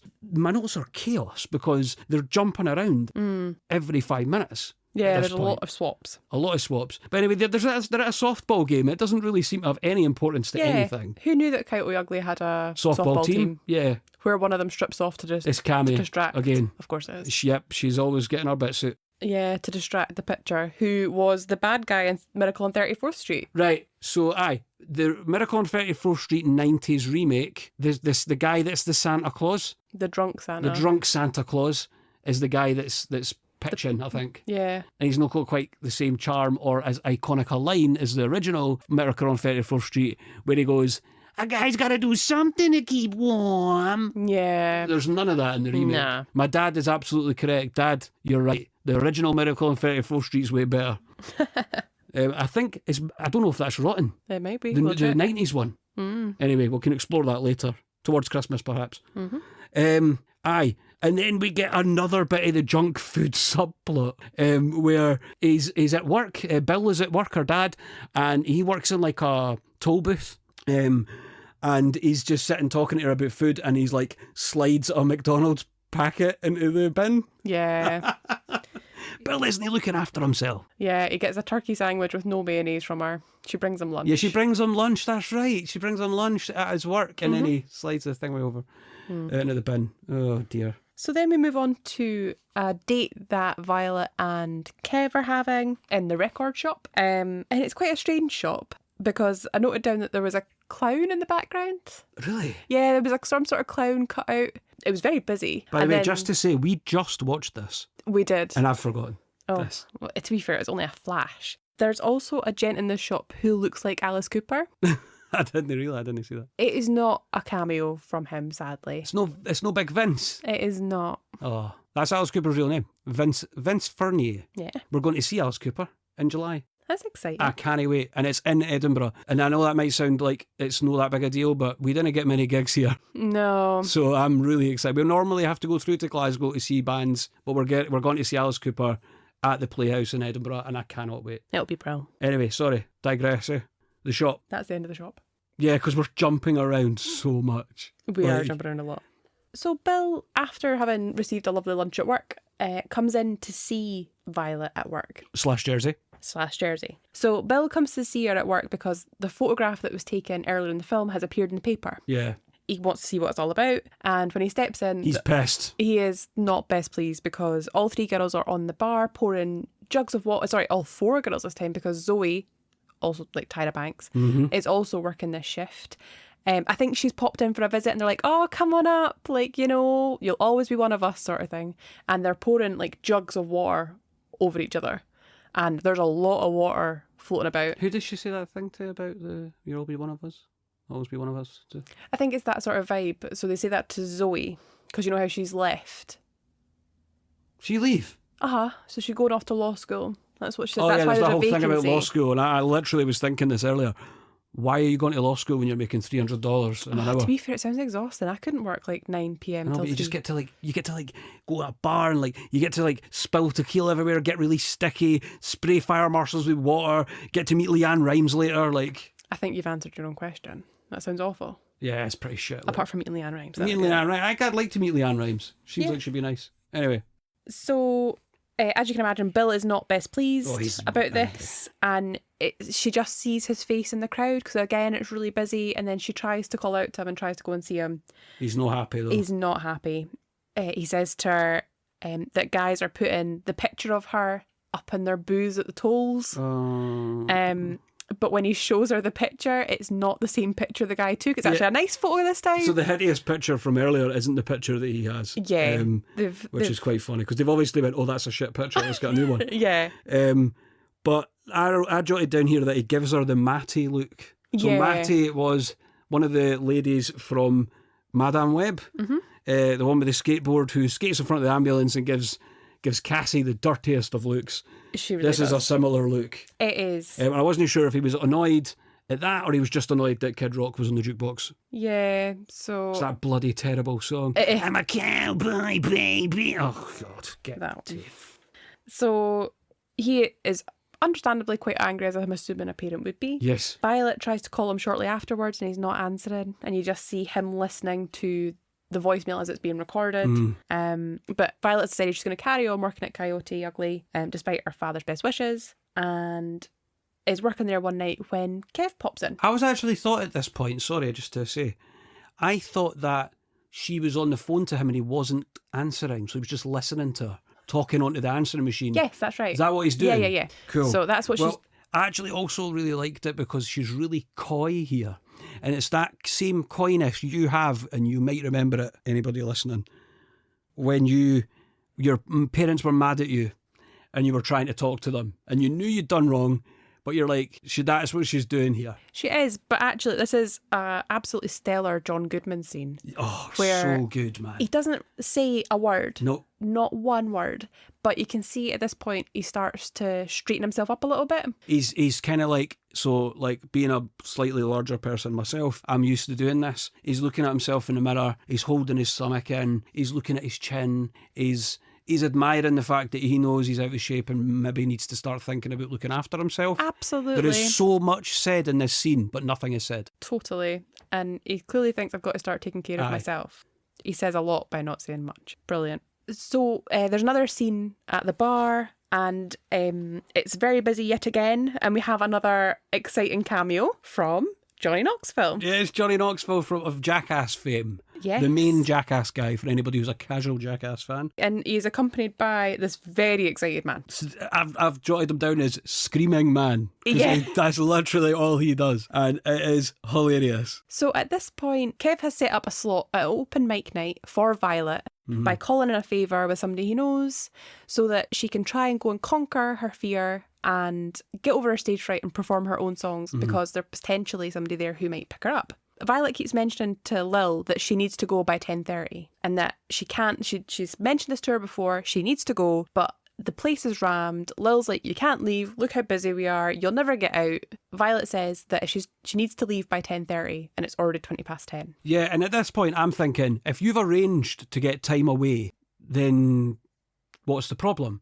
Yeah. I get the feeling she hasn't arranged it. She's just decided she's going to do this, and she tells Lil right there and then. That's what it comes across like. Or I kind of got the opposite feeling where Violet has mentioned it to Lil ahead of time because she does say, like, I'm kind of telling you again. yeah, I've mentioned this to you. But she doesn't have the guts to be like, and that's me going now. Bye. Like, I know it's busy, but that's not my fault. but there's a bit where she grabs a guy from the bar, one of the guys in the bar, and she says something to him, and this guy just shouts, "I'm a guy, me." He does literally say that. Hey, I was like, what was that? He's so excited, this guy. I'm a guy. Like, he's forgot. I'm pretty sure that's what he says. I'm pretty sure that's what it says too. Yeah. So Violet decides that she's not going to make it because Lil turns around to her and says, look, if you've not left by now, you're not going. And so she phones Kevin to tell him that she's not coming. And he's like, just leave, just come, you can still make it. And she's like, basically says, I'm not coming. And then hangs up on him. Mm-hmm. So he's understandably quite miffed. Yep. He has an interaction with the person that he obviously has arranged the slot with. And the person says to him, just because Violet has reneged on turning up doesn't mean that he has to not honour his half of the deal. So sadly hands over his comic book. Yeah, he as hands over payment. the Punisher's first appearance. Kevin turns up at Coyote Ugly, understandably quite annoyed. Rule break incoming. Yes. So the no boyfriend rule of the two rules that exist in Coyote Ugly was broken here. And there's a man who is all over Violet and he's already annoyed with her, and now he just becomes irate. It's a good thing there's no rule that's don't talk about Coyote Ugly, because she does everywhere she goes. Oh, I know, it's not like Fight It's Club. not like Fight Club. No, not at all. No. So Kevin ends up in a fist fight with this guy, and they end up getting pulled apart. Lil is annoyed by all of this. Kevin has the fight and ends up getting chucked out of the bar. She follows after him, and Violet and Kevin have an interaction that I think we disagree on, actually, where... Is this a sandbox thing? Yeah, Kevin says to her that the club has become a place where she can just kind of put her head in the sand and avoid chasing her dreams. Yeah. And I think he's right. I think that she's found a spot where she is comfortable and that she knows what to expect. She's made a moderate level of success. So... I think this is a case of how you measure success, because she also has made a whole whack of new friends, has a successful job, is making quite a lot of money, is buying things she's always wanted. She's having a pretty good ride of it at this point. I would agree. But if your dream is to become a songwriter, then you need to commit to it. Yeah, I mean, my dream's always been to voice an animated character in an animated TV show. That's never going to happen. You don't know that. I know, but I'm just saying, like, sometimes you've got to enjoy where you're at. I agree. Do you know what I mean? I also think that you can't have it both ways, Violet. Nah, it's true. So he's understandably annoyed. One thing here as well is I find quite interesting, right? So he drops here that he had a terrible childhood, right? And I'm like, synapses are firing, right? Is that why he's spending an obscene amount of money on a comic book? Yeah. And I know people collect comic books now, it's huge business, but is that part of it? Is he latching on to any part of childhood he didn't get to experience now that he's an adult and he can afford to do so? Is that why he's spending $1,000 on a comic book? Or not? It was just a thought I had. Yeah, it could be. Regardless, sad puppy mode is re-engaged at this point. Absolutely. The sad face does come back. But it's all right because we're going to a wedding now. Yes, we are going to a wedding now. Lovely. Gloria's wedding. So at Gloria's wedding, she seems to be sitting on her own. Yeah, I got the impression it's maybe a bridesmaid. Like, she looks like she's very much in a bridesmaid's dress. Her dad's floating around and he's clearly, they haven't spoken since the argument, which is super sad because they're so close. And, you know, I was like, oh, that sucks. But they end up having a wee talk, and Gloria clearly can see what's going on here, and she says, maybe you guys should have a little dance together. Yeah, I want to get a photo of the two of you dancing. Get a photo of you together, dancing. So they have a wee conversation, don't they?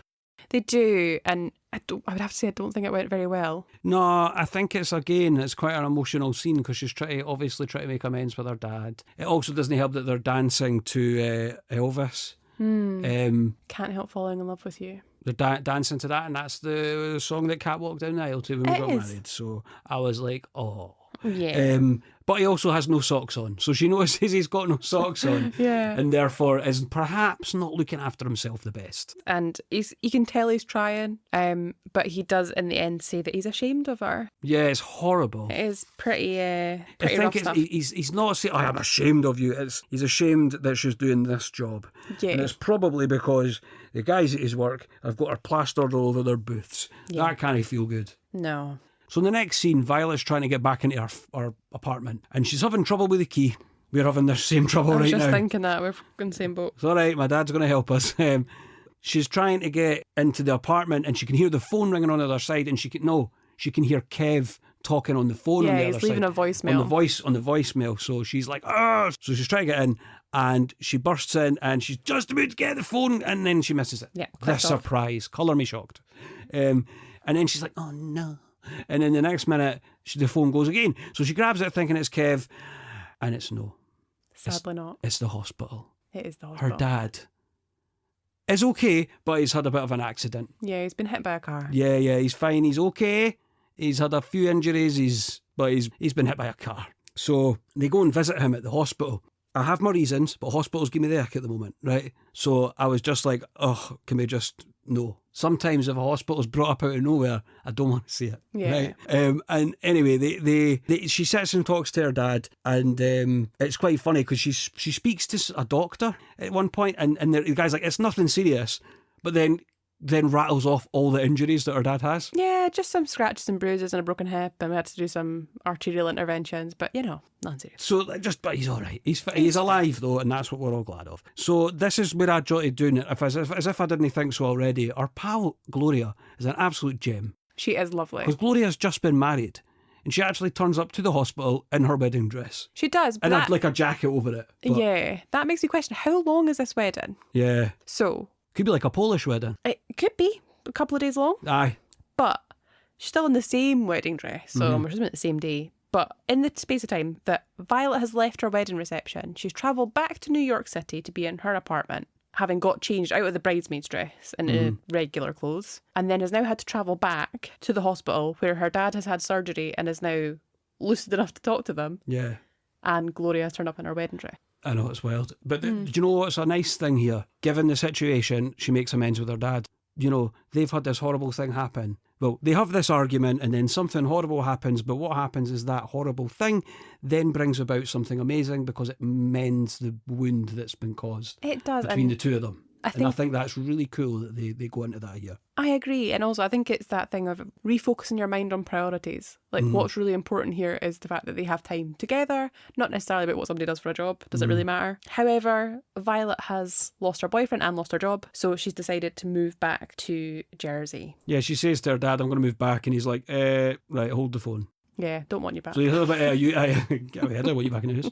He has a bit of a U-turn from earlier and he's like, doesn't he want her coming back? Because he doesn't want to ruin, you know what I mean? She shouldn't settle. She should go and chase her dreams is the tact he's going for here. Not like, I don't want you to come back because you're going to make me eat healthy food again.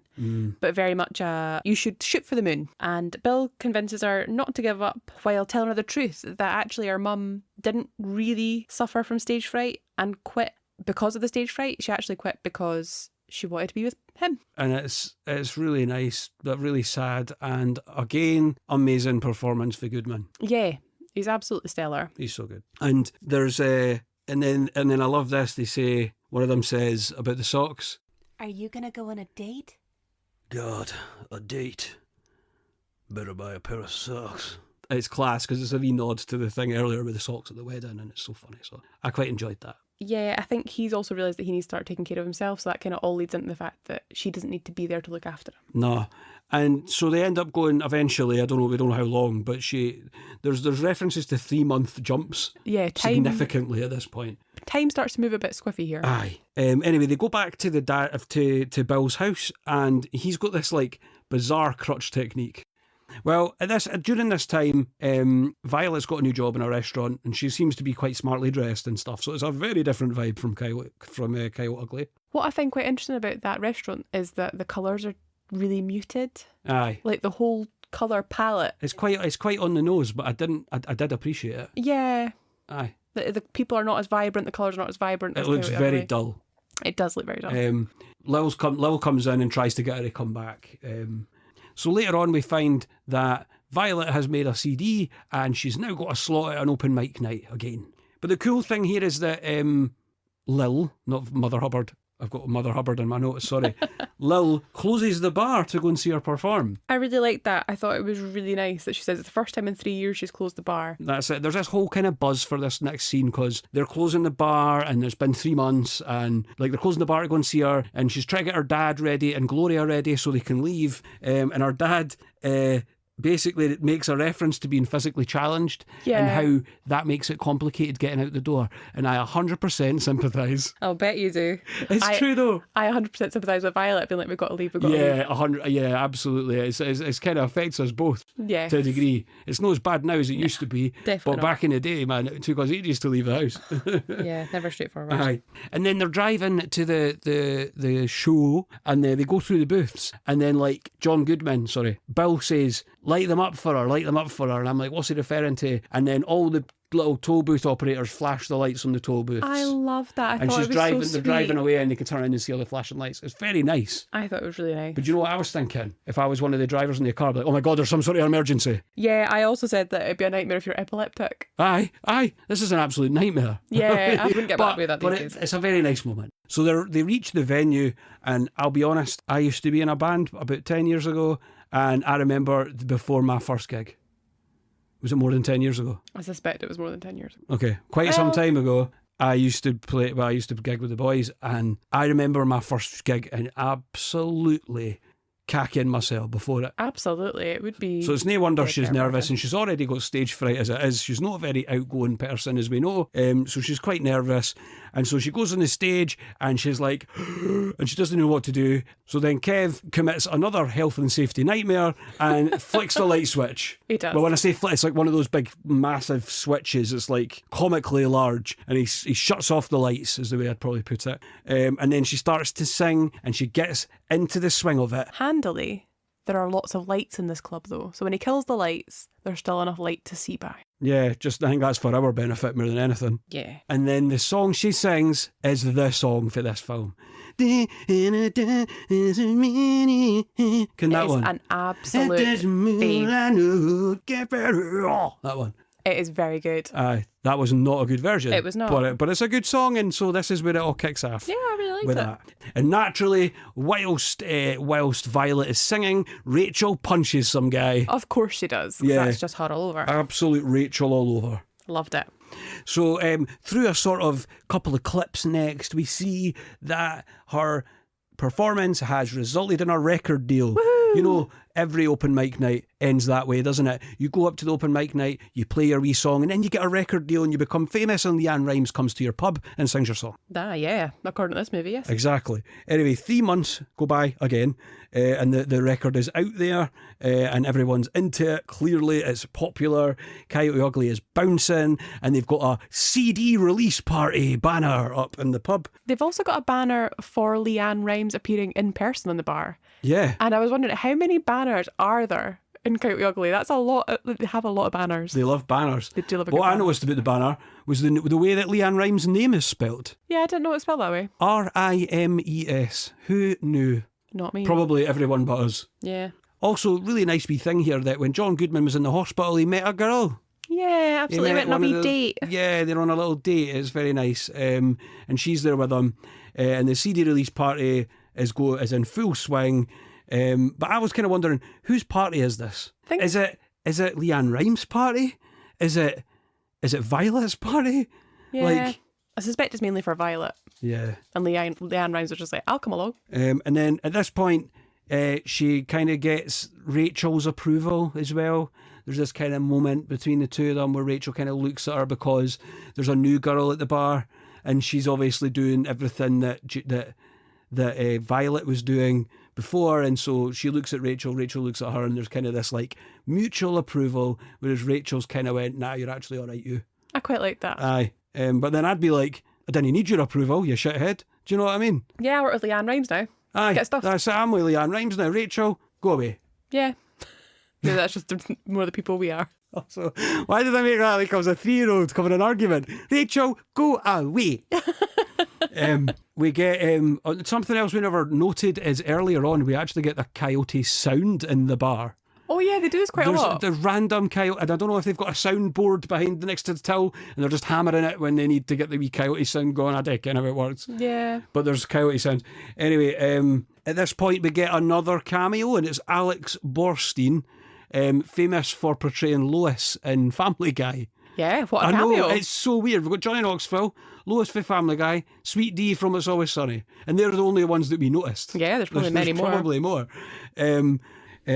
She decides at this point to auction off her dad like she did Kev.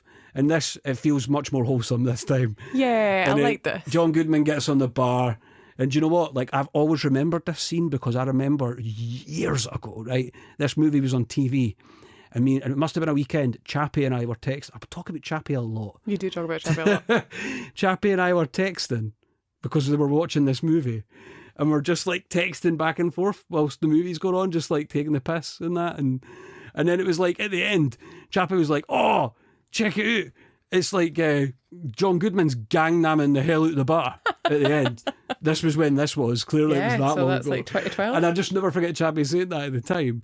And to be fair, that's no far from the truth because he's having a wheel of the time on the bar. He does He's got look one of like the he's having a good girls time. on his back at one point. Yeah. And he's clearly feeling better for his accident. He really is. And also he's wearing this amazing shirt that's just different cocktails. And I love it.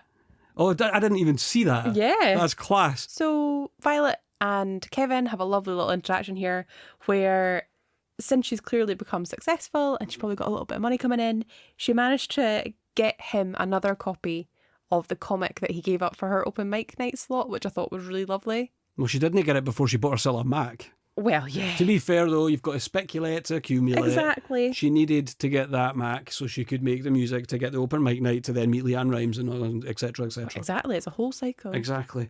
And then they kiss. Oh. And they lived happily ever after. Because there is no sequel. Is there? There is not. I was going to say, I'm kind of glad. But there might be something about it in the trivia. No, nice. So I'm just having this Dark Thunder tasty energy beverage. I had the sugar-free version and it was really good. Now, we're not sponsored by Aldi. No? Because we're not sponsored by anybody. No, But- definitely not. No, but this Dark Thunder stuff's pretty good. It's is. very similar to Monster. Yeah, I quite rate it actually. I actually opened it there and I could smell it. Yeah, that's Just when, and it was a good like half metre away from me. It was like boom. that's when you know it's the good stuff. Oh, it's not half. So, what did you think of this one, Kat? I liked it. I am very much on the side of, there's good, strong connections between these female characters. Mm-hmm. They're quite well fleshed out Yep. and they are owning it. I think not all characters are fleshed out. We didn't know a lot about some of the coyotes. Yeah. We learned a little bit about Lil, but again, we don't actually know much about Lil's past or anything, so didn't really go into that. Yeah. I feel that Violet isn't actually super fleshed out either. We know about her mum, we know about her dad, obviously, Bill, he's in there. That she doesn't really go into any detail about Yeah, him. that's We a very just know good that, point. oh, my mum was a musician and then she quit.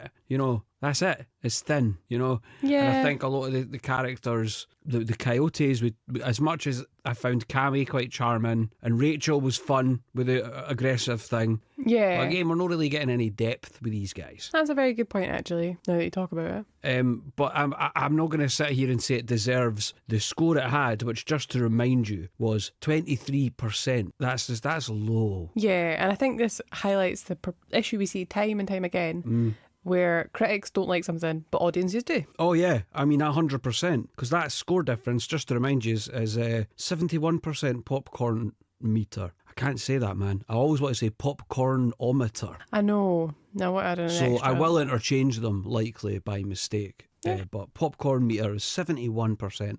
That's a huge difference. And the number of people that we speak to, and I've certainly spoken to, that love this film, Yeah. it's really popular. It's super popular, and there's a definite thing here of nostalgia. We remember the year 2000. I remember it. I remember going into it at my nana's. Oh, nice. Aye, we're just at my nana's chilling. It was very chill. I think my mum and dad had to wake me up for the millennium. I really That's the wanted to millennium. see it turn in. As the Yeah. millennium wakes up, the world hasn't ended, go back to sleep. Yeah, basically. Fair enough. I was only 9. Aye, I mean, So it was I only was, what age was I? It would have been about You'd have 13. been 13, yeah. Aye. So I remember a lot of this because I was about that age where I was, like I said earlier, the tapes, the MP3 players, the mini discs, Yeah. you know, the vibe in general, the fashion, the music. Like, in terms of music, I've always kind of liked like metal stuff, punk stuff. But it's funny, because at the time I'd be like, oh, Leanne Rimes. But when I look back now, it's like, nah, Leanne Rimes was actually alright. And certainly Can't Fight the Moonlight Can't fight the moonlight, no. still lasts. Like, it's still a song that you hear played on the radio. Aye. Like, I heard it this week, which is a bit weird. It was. We were gearing up for this podcast, and Kat heard that song on the radio, and it was like, well, But I still know every word. Even despite having not seen the film till this week, I knew every word to Can't Fight the Moonlight. And I it's think just such a good song. I think it's been quite apparent that I don't know the words because I've sung it a couple of times now and got it wrong. I think I have no Yeah. idea what it is. I know the general rhythm. That's it. But anyway, Leanne Rimes was all right. And as I've grown older, I've become much less cantankerous and I guess begun to access other types of music and become more broad, including pop music. And when you look back, you do look at things through nostalgia, rose-tinted glasses. You do. Yeah, absolutely do. And I think that's another reason why this film's so popular, because it is a little time capsule of nostalgia. We have to discuss this. There's an argument here that this film objectifies women. Mm-hmm. It's exploitative of women. But on the flip side, and I've seen some people say this, the total opposite. No, these women are empowered. These women are doing what they want to do. You know, whereas I'm thinking, well, actually, you're also gearing here. The whole sex sells thing is through the roof. Yeah. But I would think I definitely come down on the side of empowerment, because these women know what they're getting into. It's not a male-only space. Like, when you see the scenes of Coyote Ugly, it's a really good mix of men and women. Well, they auction off guys twice. Exactly, and both times it's a huge success. Aye. And it's not like a ladies' night or whatever. It's just that's the way the bar is. It's a mix. And it's clear that the ladies can leave at any time. Like, Zoe goes off to pursue a different career and then is welcome back. And Violet, when she wants to leave, is also welcome back. So they've clearly got this quite... Family thing, almost. Yeah, absolutely. They clearly build quite strong connections where... As much as the scene where Violet wants to, well, does she really want to leave for the open mic? I think that's a bit open to debate, where Lil's like, oh, it's really busy. If you've not left by now, you're not leaving. I think there's a lot to be said about that, where, you know, she can leave the job and not come back. But we've all been in jobs where people are like, oh, can you stay? Can you do a little bit extra? Can you? Fine. Yeah. Will you work a double shift? Oh, yeah, that happened to me a lot. It did happen to you a It lot. was like, oh, Mikey, you have to stay on all night because nobody turned up for your shift. Yeah. When I worked in a hotel chain. And it would be like, I'm working till like 2:30 till 10 or whatever it was. And then it would be like, well, this person's not coming in for night shift, so you have to stay. Yeah. Which was It was bad. shit. It was really bad. I mean, and your mum would bring me in McDonald's and that. Yeah. Adam, the night's manager, still know him, brilliant guy. Yeah, he's great. He would bring in Monster and that for me. Yeah. Because you couldn't always find cover, but he'd be like, here, I brought you some juice. And Absolutely. do you know He's what I such a mean? gem. Aye. But I think certainly the Coyote Ugly does seem to be a place of empowerment for these women. Yeah. However, and also you do see that in the journey of Violet, where she kind of comes out of her shell. It gives her a bit of confidence. I do wonder what would happen though if one of them got injured in the health and safety nightmare. That It is is a health and Coyote. safety nightmare. There's no going about that. And I think I worked in health and safety for a few years. It was part of my job, and so it's one of these things you just notice it immediately. You're like, no way are you getting away with that. Yeah, you're not getting away No. with dancing in a bar that's on fire. Yeah, just pouring tequila all over the place and spitting in bottles and Oh. making men drink it. That's Yeah. not quite what happens, but still. Well, They don't make somebody drink they it. don't. But, They don't make. and we don't something. see that happening. Yeah. you know. It could just be some sort of hyperbolic story Yeah, for the maybe. purposes of entertainment. The other thing here is there is a sort of gratuitous stereotype thing going on here as well. There is. You know, women, be all sexy, serve us drinks. Yeah. You know what I'm saying? But that's still in place now. It is. So you would argue that it's of its time, but it's still in place now. And as I say, as long as these women know what they're getting into, Yeah. and if that's what they choose to do, then go for it. The More thing power that to you. I wonder with this movie is, right, and I was sitting thinking about it, is this a chick flick? I think it probably does fall into that category just because of the romance element to it. But that's the weird thing, eh? It's a kind of a chick flick, but we've got all these sort of sexualised women thing going on as well. Yeah, but I guess that's no different than Moulin Rouge. I think I've seen that. What? I don't know. I think we must have watched it. Maybe like 15 years ago. Maybe. It is very good. Yeah. It will definitely not be wrong. But the other side of it here is that this film is fun. People enjoy it for that reason. People enjoy the soundtrack. Again, there's probably a nostalgia thing there, but the soundtrack's probably become more beloved Yeah, I would think so. over time. And as somebody who was going into it quite blind, because obviously I knew the Leanne Rimes song and I knew the premise of the film, it didn't fall into the cliches as often as I thought it would, and the story definitely didn't follow the format I thought it would, No. for the most part. I enjoyed it. It was good.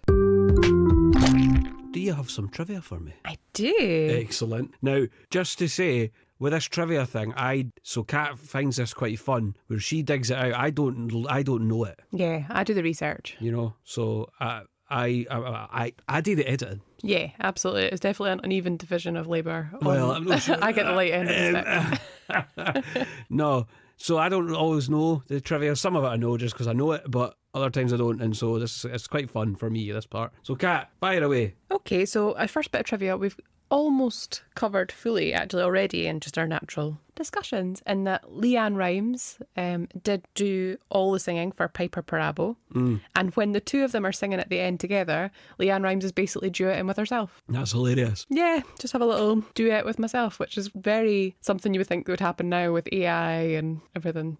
That's a whole other discussion. Didn't even get me started. Yes. So as you were saying, the soundtrack has become quite iconic, but actually the soundtrack for this movie was on the Billboard Top 40 album chart for over a year, and it has sold over 3 million copies. So it was popular then and it's popular now. Yeah, it really was. I mean, I'm just going to fire up the soundtrack and then I'll tell you what's on it, right? So yeah, I mean, I don't know. I think we've got Unbelievable on there, EMF. Oh, that's a banger. Is that the one I think it is? It is. I definitely noticed that in the film.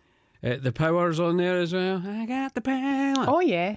I think that's the song that's in the diner when they ask the diner owner to turn it up when Violet first meets the Coyotes. The Coyotes. In Excess as well are on there. Do you know what? There's a couple of songs I didn't know, and then there's like 4 Leanne Rimes songs which were written by this Diane Warren woman. So I think actually the appeal for the album is probably the songs from the movie that people want to which hear. is quite impressive actually. It really is, aye. Our next bit of trivia is that the lady who plays Rachel, Bridget Moynihan, was taller than the set designers originally thought, and the bar above the counter had to be raised so that she wouldn't hurt herself during the dance scenes. She is pretty tall. She is. And likes to punch people. She is quite aggressive. Cut ponytails, Yeah. star fights. Yeah, everything. She's the dream woman.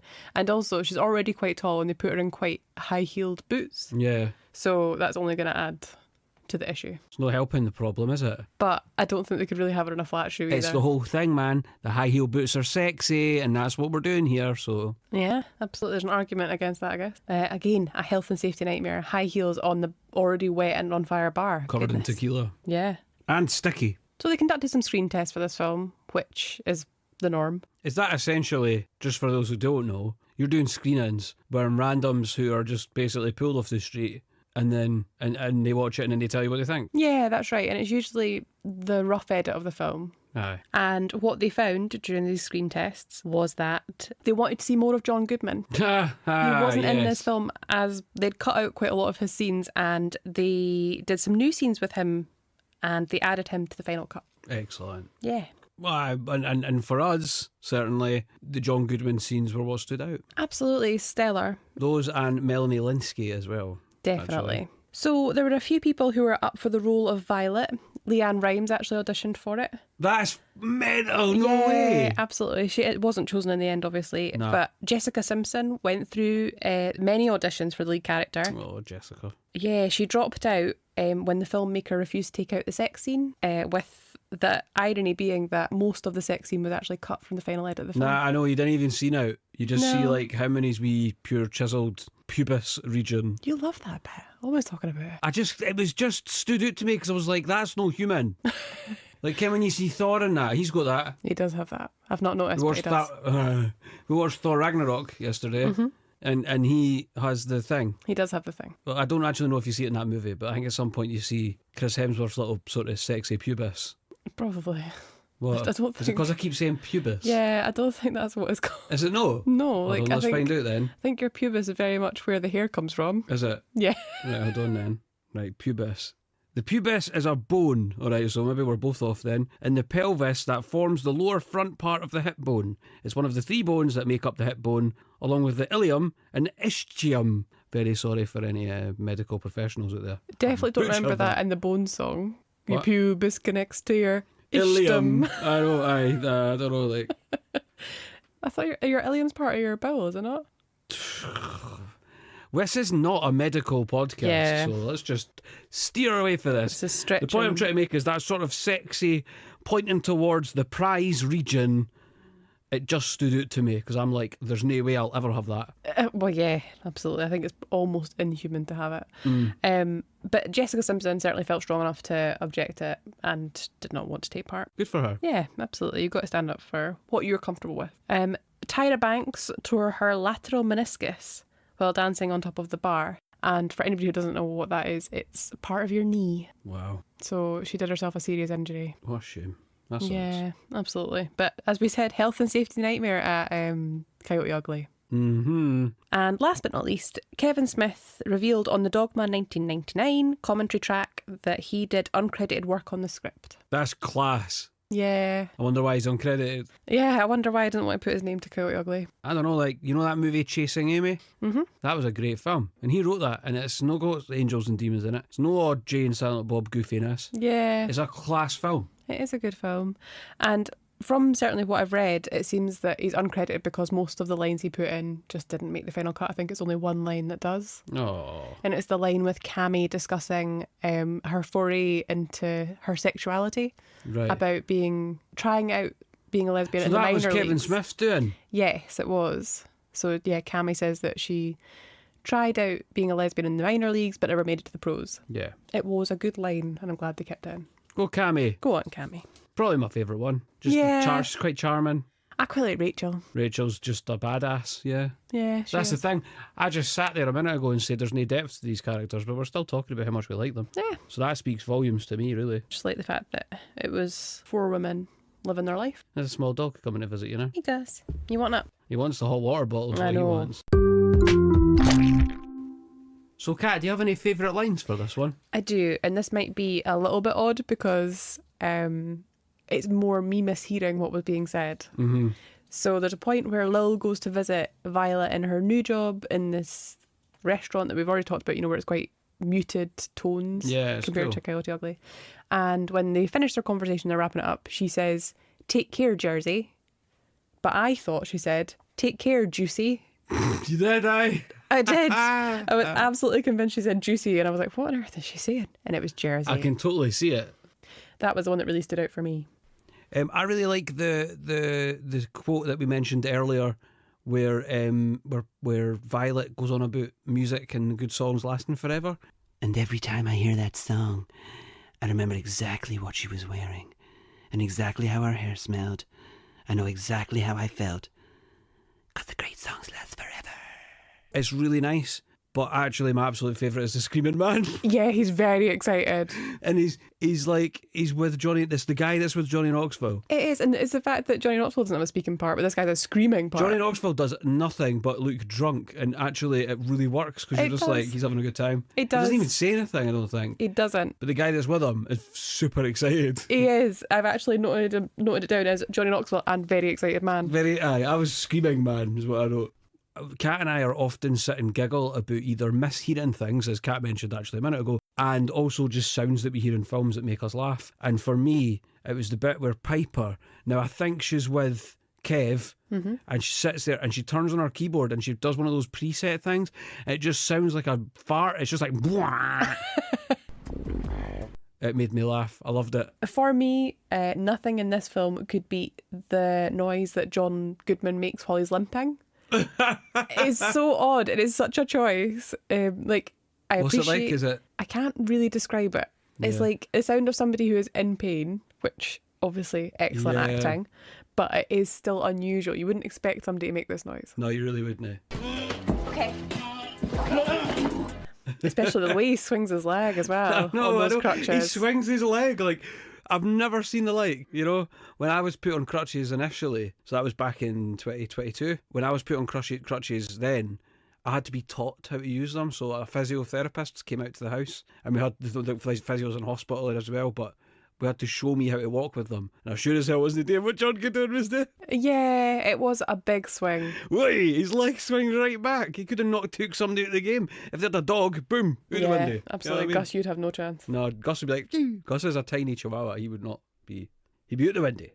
Kat and I also, we've got this thing where we wait, when we watch a movie, we sit down and we're like, are they going to say the name of the film in the film? Yes, we do. And we like to shout, "They said it!" They said it! They said it! And obviously in Coyote Ugly, it's said all the time. Yeah, they say it a lot. They really do. So I think we can officially say they said it. They said it, and they said it quite a lot.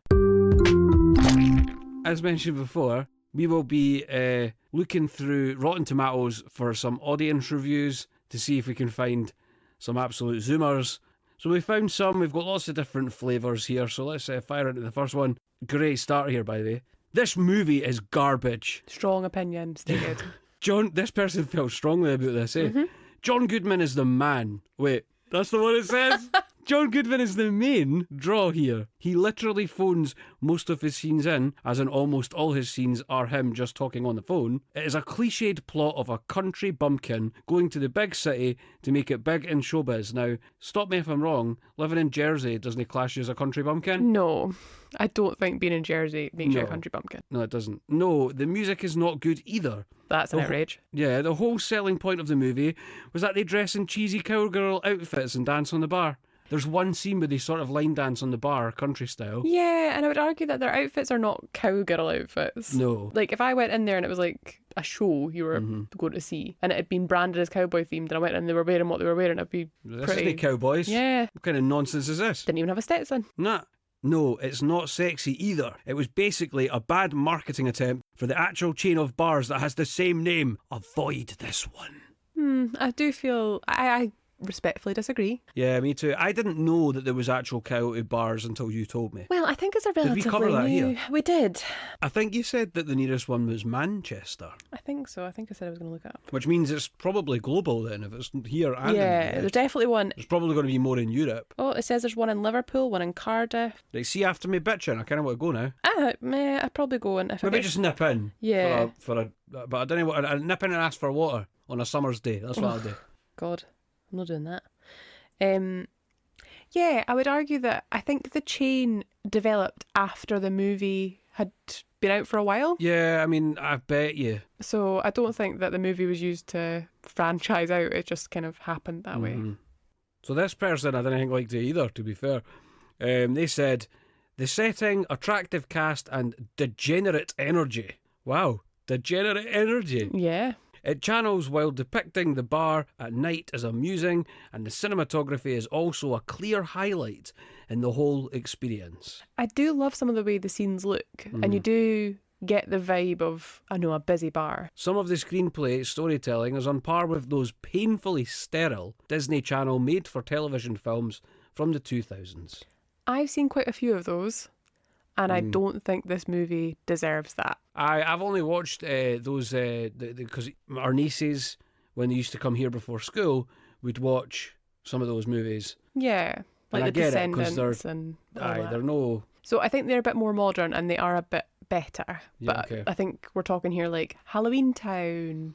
Also films I haven't seen. Our friend Matt, he likes those. Yeah, and I've watched them since on Matt's recommendation. I think they're quite good. They're not stellar, but they pass the time. They're pretty entertaining. Totally. I just don't. I think that's a pretty harsh slam on this movie. But the next reviewer clearly enjoyed the movie. Very much so. Hot girls and boobs and booty. What's not to love? That should be the tagline for the film. It's true, eh? Hot girls and boobs and booty. Yeah, With the two ands, because I think it's quite fun to say. Yeah. Boobs and booty. So, Kat, the big question, is it fresh or is it rotten? I'm definitely going down on the side of fresh. I'm sitting on the fence. Oh, wow. I like this movie, but actually watching it with a closer eye, there is many flaws. Yeah, it's by no means perfect. No. But that being said, it's a film I have watched many times in the past, as a young male, obviously. And then this was the first time I'd watched it for a long time. And I do like it. I have a fondness for it. I'm going to say this is a fresh film. Yeah. Like I say, there is flaws. I'm well aware of them. And I've been quite open about that here. But on the whole, would I watch this film again? Yes, I would watch this again. Yeah, I agree. I would watch this film again as well. Absolutely. Just for the brilliant soundtrack alone. So, now that we've rounded up our time at Coyote Ugly, we can now move on to our next adventure. What movie are we doing next, you might ask? And it is Argylle. Argylle. Yes. We haven't seen that. No, we have not. I really wanted to go and see it in the cinema, but we never got the chance. Yeah, we did. It's one of these things. Kat and I go to the cinema, maybe we try and go roughly about once a week where we can. And even then, we still miss stuff. And there's sometimes we go for a few weeks because there's stuff on, there's busy, or one is we on holiday sick or whatever. Mm-hmm. We don't always get to go, but so we do miss some of the bigger hitters. I think Argylle was quite a high-profile film. It was. Although I have spoken to people saying that this was going to be our next one, and they didn't know it. Yeah, I think it's one of these things that if you saw the advertising campaign was really strong for it. Also, it's got a cat in it. It's got a cat, yeah. I'm on board. Is the cat Argylle? We don't know. I don't think so. But in maybe... my head, the cat was Argylle. Yeah. But I think that's true. I think Argylle might be Henry Cavill. Is Argylle Henry Cavill? I think so. But I guess we'll find out next week. Or is Argylle the name of the agency? Who knows? Yeah. Well, we don't know know anything about this damn film. So we're going into it totally blind. Yep. So anyway, thanks for joining us for another episode. If you want to let us know what you thought of either Madame Web, what you thought of Coyote Ugly, or obviously next week we're doing Argylle, let us know. Absolutely. What's the email address to contact us on? The email address is rankrottenpod@gmail.com. That's rankrottenpod@gmail.com. And if you want to find us on Instagram or Threads, it's @rankrottenpod. On both. Yeah, nice and easy. So thank you for joining us, guys. Thank you very much. And we do hope you enjoyed our night out at Absolutely. Coyote Ugly. Woo, it's 3:30 in the morning and I'm wasted.